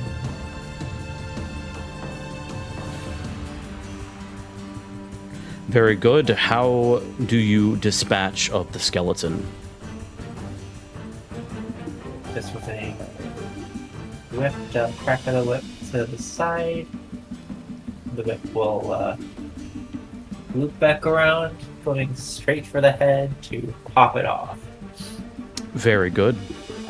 As you wind up your whip to essentially do a power strike on this skeleton, you whip it so hard in the face, and this is where the fear roll will come in, by the way, that you explode the head as chunks fly in your direction.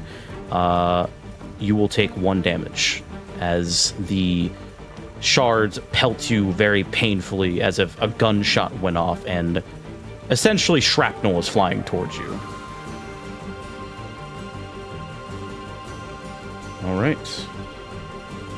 And as the lull of combat dies down, you guys taking in your relative breaths, you look around, you see that the tree nearby is slowly dying away in the flames, along with the one that exploded to around here, as the rain starts to pelt the ground beneath it to put away the flames and naturally put it out with a lovely, lovely natural resource. You have cleared the skeletons out of the forest.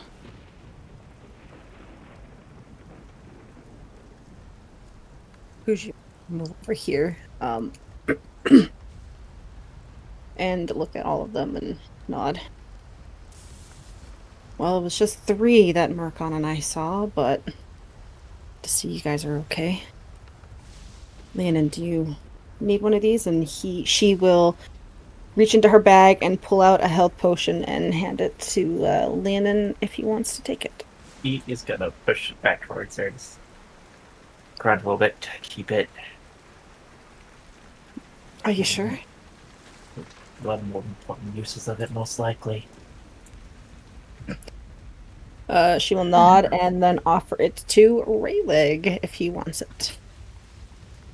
He'll give her a smile, but he'll say, my previous adventuring experience is telling me that perhaps our time would be better spent finding shelter and resting for a while. Unless no one stops him, Leonin is going to limp away looking for Angel. As you are limping out towards the exit to the forest, you see Angel running back in with a very familiar face brandishing a short sword. Or not a short sword, a great sword. Alright, where the hell are... And he gets up to you as Angel immediately... Oop, fuck. Angel immediately jumps up at you. Yeah, he just immediately collapses right next to him. Just like, oh, thank the gods. And he proceeds to lick your face as Ogren starts to walk around. He looks at the work that you guys did. Damn. I think Tirana would be proud of you guys. Fuck. You did this all by yourself? Yeah, we weren't expecting this many. Last time Marqui and I saw them, there was just 3 of them. But, turns out there was more.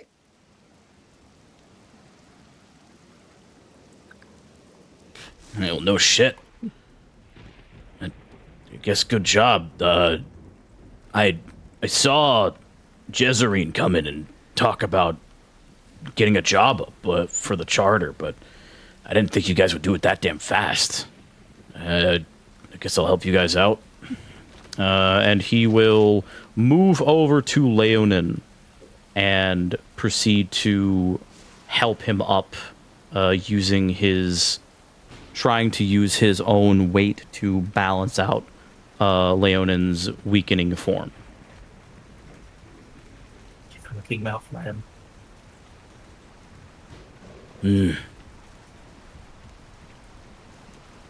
Hey, you look like shit. Feel like it too. I'll get you nice and healed up, bud. Come on. And he will start to drag you out of the forest. Once along. Is the sword that the dude threw still here? The large one is embedded in the tree, and the one that flew over you is embedded in the ground over here. Oh boy. Minus one strength. Can he try to pull the great sword out of the tree? You can certainly try.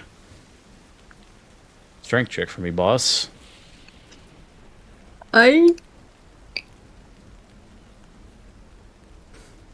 What is with the amount of crits today? Dear fucking lord. Gaben's like, nah, you guys got this today. So, Raylig, as you pull the sword out of the tree, you feel that it's not that heavy, at least not now. As you seem to lift it above you and just like place it on your shoulder to feel its weight. No doubt this weapon is a bit used up, so that could possibly be why, or maybe the overwhelming anxiety, fear factor, and adrenaline is still pushing you through. It's unsure, but you're able to wield this decently enough. And you now have a rusted greatsword. What do you wish to do with it? He just wants to bring it to town, just see if it's similar to the other sword that we got a while back. Very well. All right. I feel like it's probably adrenaline that's helping him get it out. So I feel like partway on the path back to the town, it just like thunks at some point when the adrenaline wears off. Yes, you would definitely start to feel the weight as you would have to put it on your back to carry it properly. So.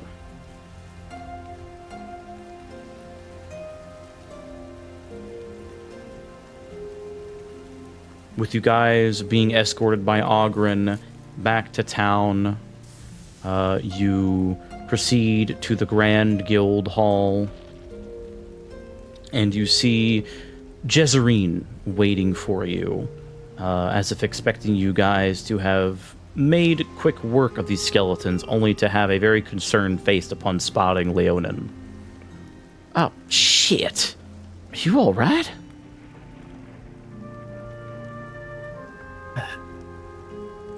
Let's wait and then go to sleep while I take care of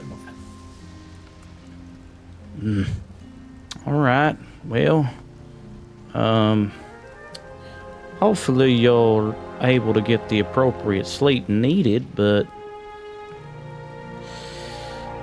as long as you get the rest, I could get someone from the League to heal you up if you need it.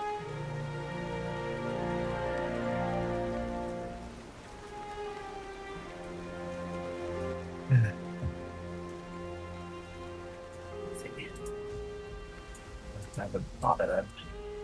My own damn fault anyway. It don't matter none.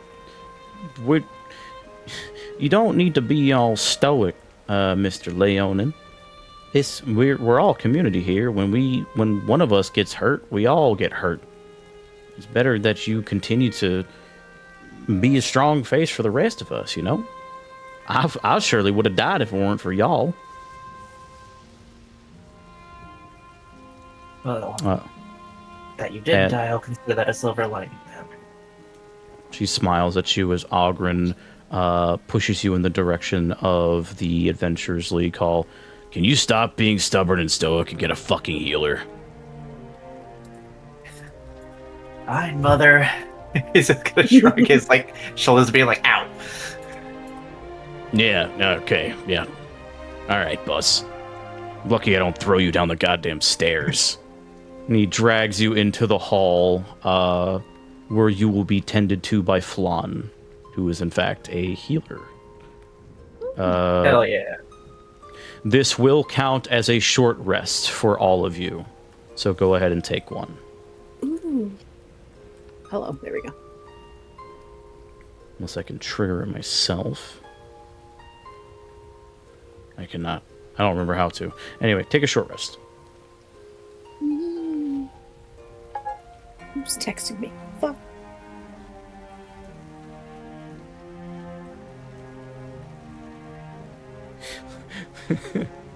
Yeah, I'll sleep. It's 10 a.m. Sleep. I'm in your of a nap.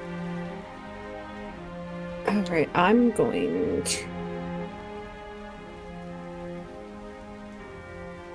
Wound and armor. Very good. You say that, but Raylick's gonna pull out his sleep sack and take a quick nap while they're there. Jesus Christ. Where did mine go? Oh, there it is. Gotta reduce that stress somehow. Might work that way in real life.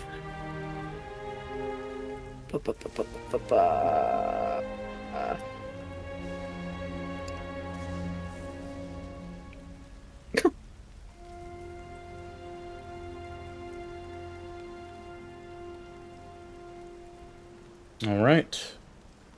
Well done on your rolls.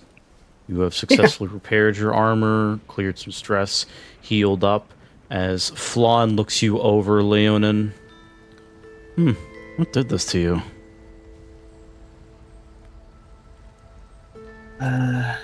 Say a gaggle of piss-angry skeletons. Oh, okay. Well, that means none of these wounds should be infected then. I was worried that you might come across a ghoul. Perhaps maybe... He's like putting a hand to his snout as he's like tapping it. Zombie, maybe? Who knows, maybe sickness runs in the family. Oh, please. He pats you on the cheek and you already feel the wounds on your face start to close. Are you always this melodramatic? He smiles at you. My friends almost died because of me. Are they dead? He looks over at Raylig and Akuji.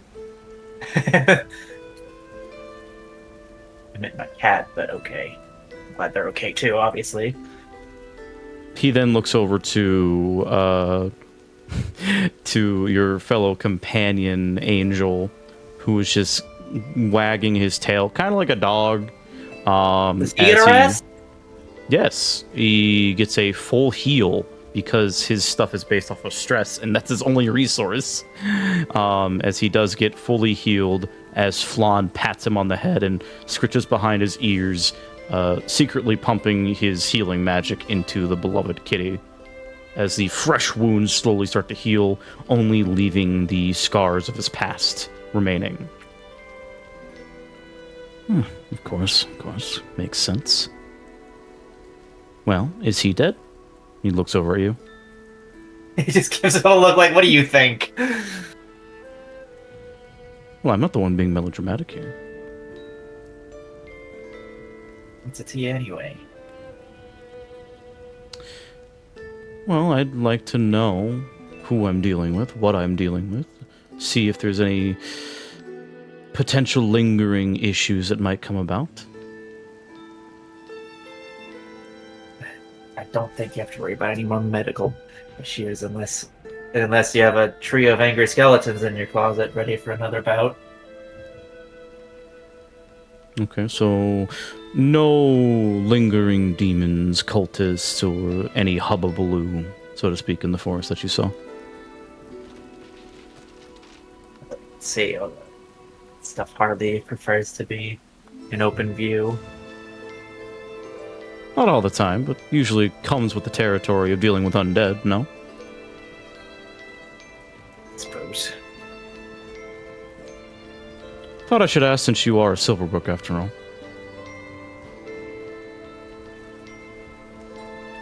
Well, I suppose it would behoove to know that I'm still a trainee of sorts. So i.e. not a very good one. I don't believe that. You lived, so you're already doing well better than the others. Okay.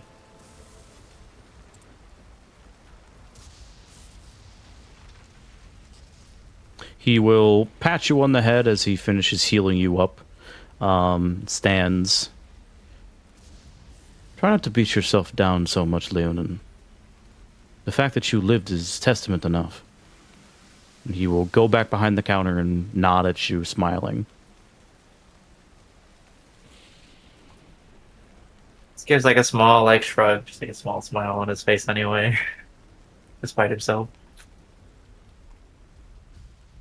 Alright. So you have finished your short rest. And as you are getting your time in, Rose Dove does enter the League side, opening the doors. Oh, I am beside myself to see that you handled this job so quickly. When you are available, please do come to the charter so I can give you your proper reward.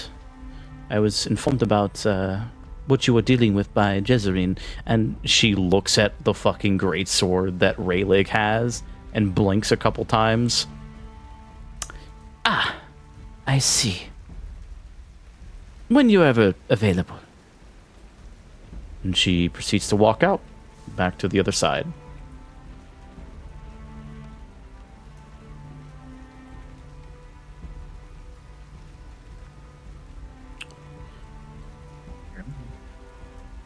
He peeks his head out of his sleeping pod. Oh, was someone just here? I thought I heard a voice. I forgot he was in his fucking sleeping bag. The older you get, the more important sleep gets, I'm learning. It sucks. Kushi will look down at Rayleigh and smirk. Yes, Rose Dove just got here. She said once we're done to go over to the charter and see her.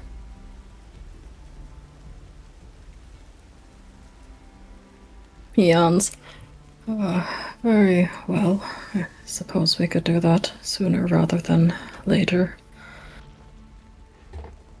She might have more knowledge about where these undead came from. Possibly. Shut.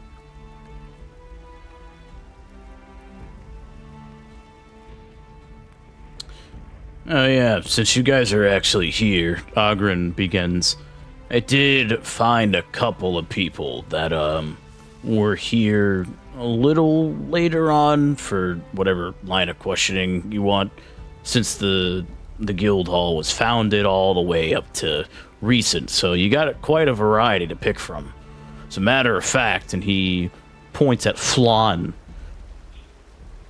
Big furry cheeks over there actually has been here for about 15 years. Yeah, there you go.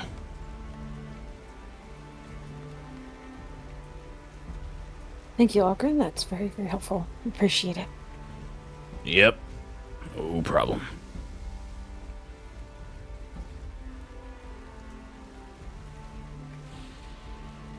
So, as you... Oh, sorry, we wanted to say something? Yeah, I was gonna say, I feel like Rayleigh would give him a few crowns and be like, last night I noticed that your cup ran dry. Perhaps this will help. He, looks at you and smiles. Well, I mean, I guess if this is technically considered a finder's fee for helping you out, don't mind if I do. How many crowns are you giving him?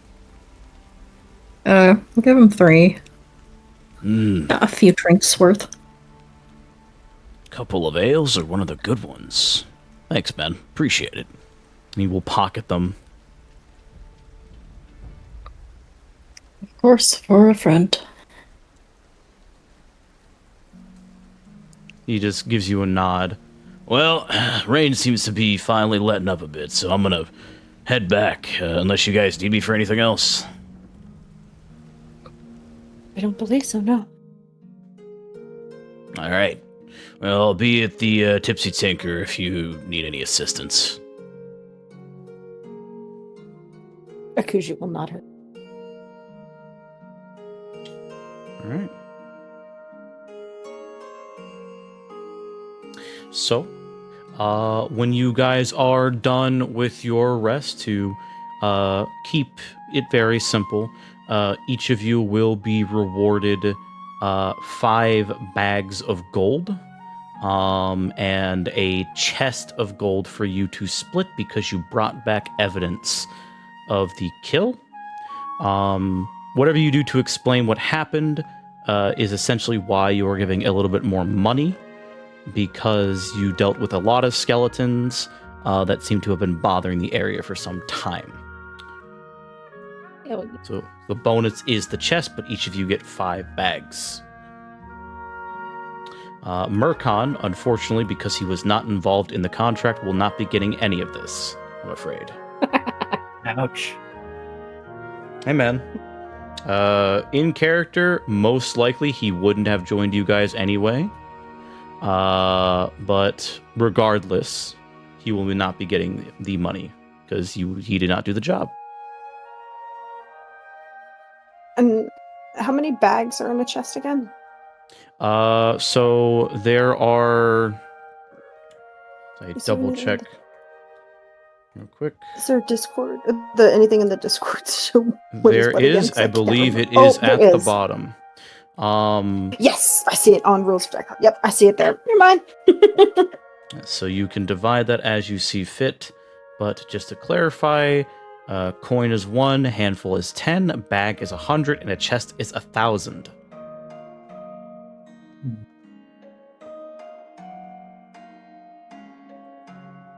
And Rosedove will. I feel like. Sorry, go on. I was gonna say, I feel like for the chest, Raylick would start to split it into 4 unless someone's going to stop him. Yeah, Leo might. Based? Yeah, it's just like, no, he wasn't in on this one. I think even he agreed he didn't earn his cut. Even though he's a member of the party, he You kind of heard what he like said, hesitates. Doesn't think of us that way. Why should we have to return the favor? His ears droop and he just gives a frown as he starts readjusting it in a sad manner. You would notice that Angel is sitting next to Leonin and is not even glaring at him. He's just like looking between you and Raylick as you talk, and when you say this, Leonin, you see that Angel nods.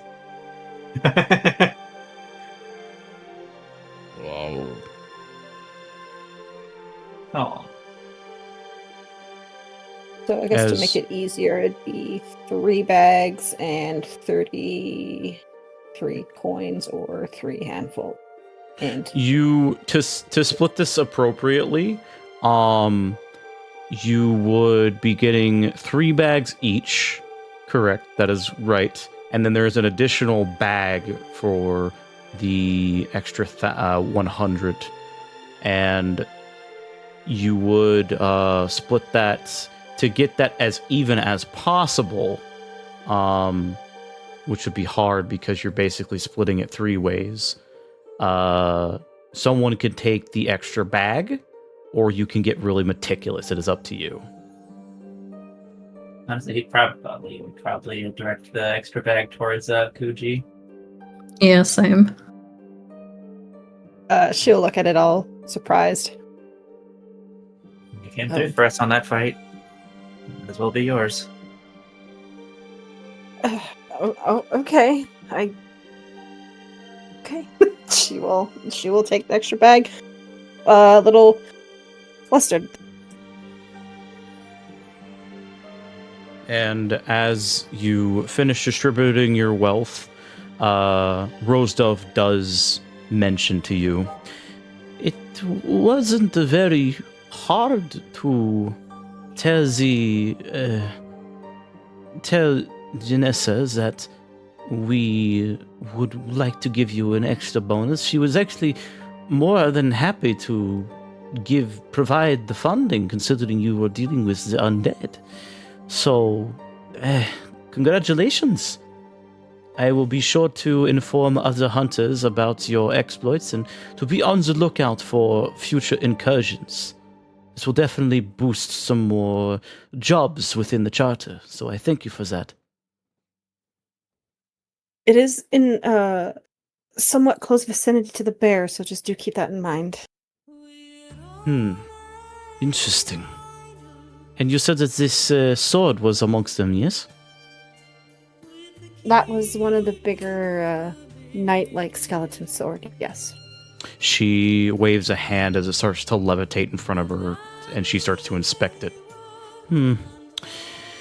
Interesting. I will have the head hunter of the charter look into bringing this to Juniper so she can inspect it. I believe you were the ones that brought the spear back, yes? Mm-hmm. Yes. That makes sense. Makes a lot of sense. We'll compare, and we'll hopefully, if you are still in town by tomorrow, then we will hopefully get a good comparison. But until then, we thank you. No doubt that with the additions of these horrible undead monsters, that the charter will be seeing a fair share of work protecting the town with the League. And maybe Sebastian will get off his high horse. He smiles as she says that. About that, we may be out of town by tomorrow morning. But if you do bring it to Juniper, we can check with her this evening. I do suppose so, if this is part of whatever investigation you are doing. And she'll look back to the guy that you have seen so far, the hair beast folk that has the ears sticking out of his hat and very much looks like he's from Bloodborne. Jean? Yeah? Come here, please. Right away, madam. And he walks up. You see he has the same fit, and he was the same one that you spoke to previously about not disturbing the animals with Rose Dove. And he seems to stiffen when Rose Dove talks to him. What did you need?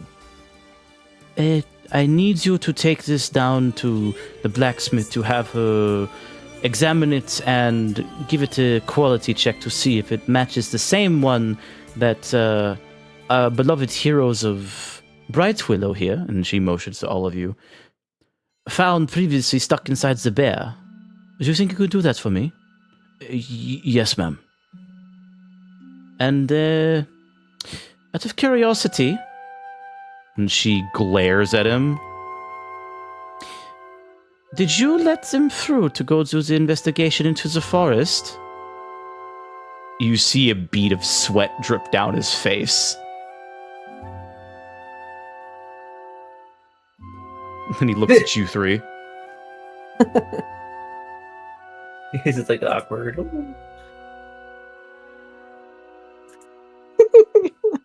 Akushi won't say anything. She'll just kind of like puff air into her cheeks a little bit and look away. She immediately locks eyes with Raylig as another please fucking help me gesture. Raylig's AFK. No! Oh my god, bro. Every fucking time, dude.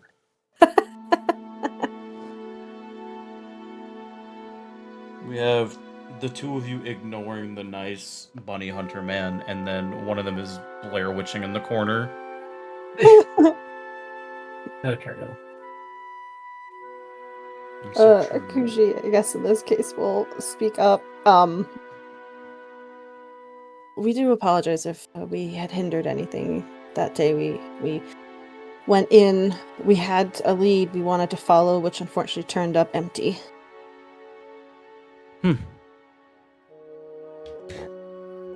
And she does, like, look to you three. The same kind of, like, annoyed look on her face. If I may know, what exactly were you trying to find?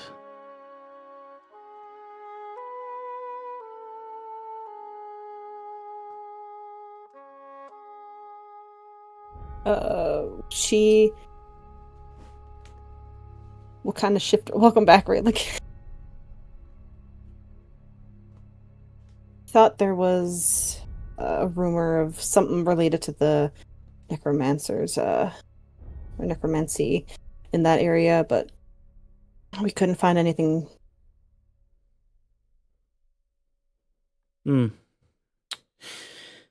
Well, that is good. It's also a good thing that you did not disturb the hunt that was in progress, as I told Jean to make sure to keep everyone out while we were helping them.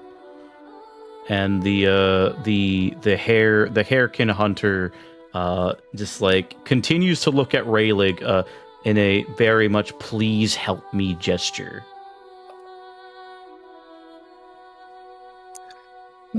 Apologies.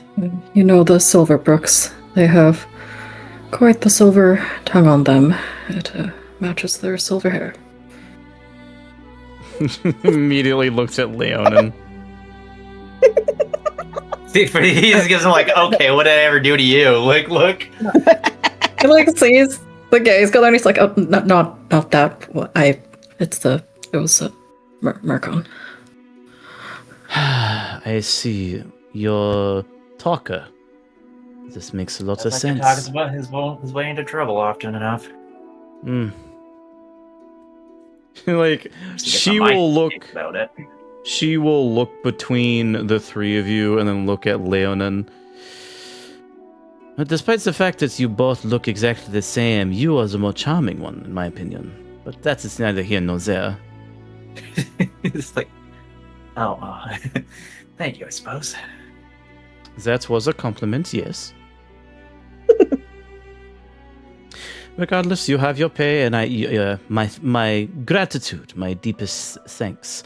I will be sure to have Jean pull up. Sorry, I will be sure to have Jean pull away from his duties for the moment to bring this sword to Juniper and have it done by the evening. So, hopefully, things will go a bit more better for you. And for what it's worth, if we do not speak again, you have my thanks for bringing the charter of Bright Willow back to its former glory. Thank you. Of course. And she will give the three of you a nod before the Florkin woman proceeds to walk back to her office and close the door behind her as Jean holds the large rusted greatsword over his shoulder. Thanks for that. I didn't really think that would bite me in the ass, but here we are. So anyway, I'm gonna get the sword done for you guys, hopefully. I hope that Juniper's around. She doesn't seem busy this week, I think. Maybe. He sounds like really unsure of himself. Your help is much appreciated, regardless. Right. Well, anyway, I'll see you guys around then. And he will proceed to walk out, trudging the greatsword along. And where are you guys going next? It's only midday.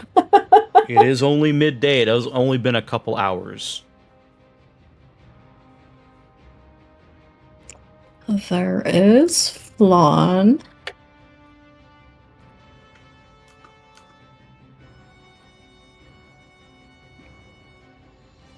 Yeah. There's also Lilith.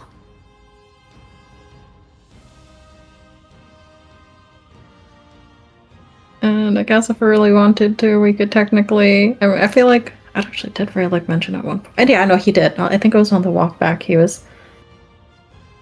At some point, I think he mentioned, like, oh, maybe we could go back to the brigade and, like, see if they'll let us investigate the crypt for anything related to the curse.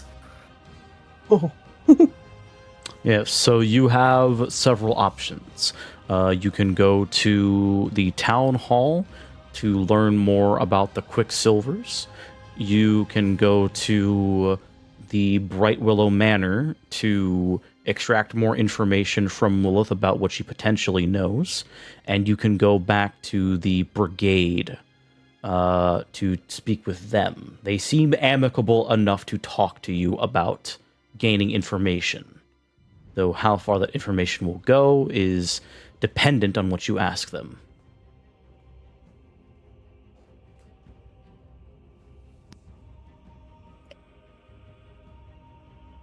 Oh, excuse me. Oh, So- I feel like...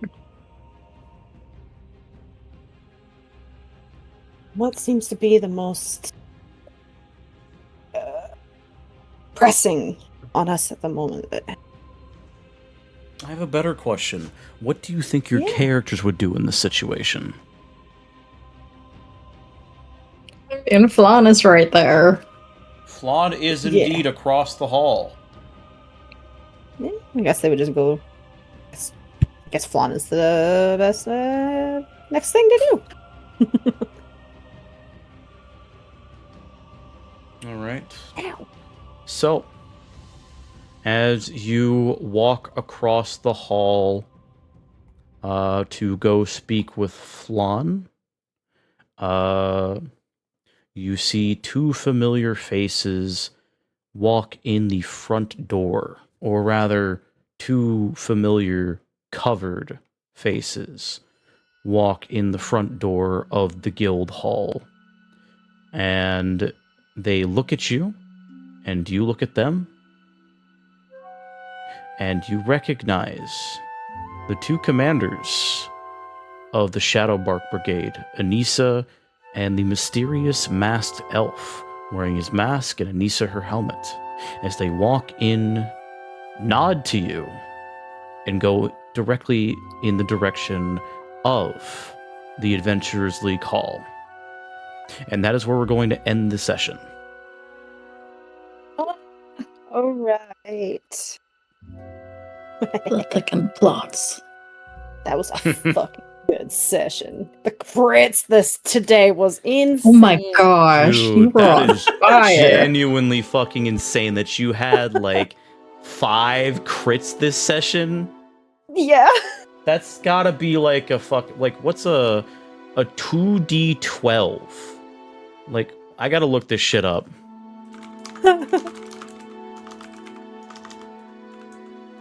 Ability.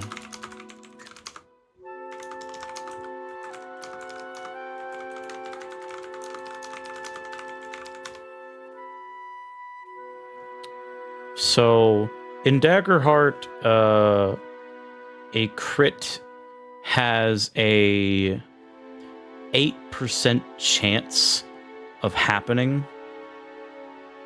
So, because that's like 2d12, which means there's 144 possible combinations. Mm-hmm. So let me see. My god, I don't want to do fucking math. I just want the answer, dude. You have so because you have to roll the same number, it's a 1/12 chance of getting a crit. And so the fact you got Yes. 5 crits would be 1/12 to the 5, which is a very big number. That is like an insane fucking probability, Vixen. I hope you know that. I know. I'm very happy with how it went tonight, and I'm sad that Murkon wasn't here to see it. Akuji actually being extremely competent when Murkon's not here is the funniest Wait, fucking actually, yeah, joke. what the heck? Crazy. I can't wait to tell Voodoo about this. Oh, man. 1 out of 248,832 chances? Is that Yeah. what that is? Holy Just about. shit. Mhm.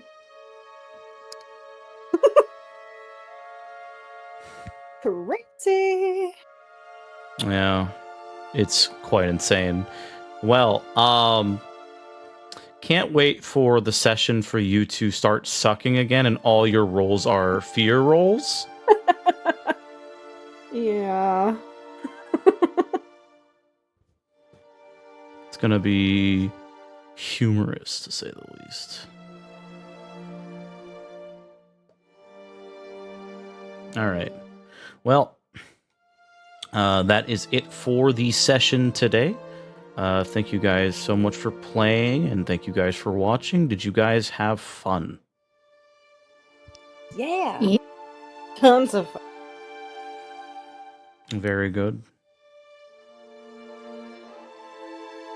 All right. With that being said, we hope you guys enjoyed, and we will hopefully see you again next Monday. Have a wonderful, wonderful evening. Good night. Bye.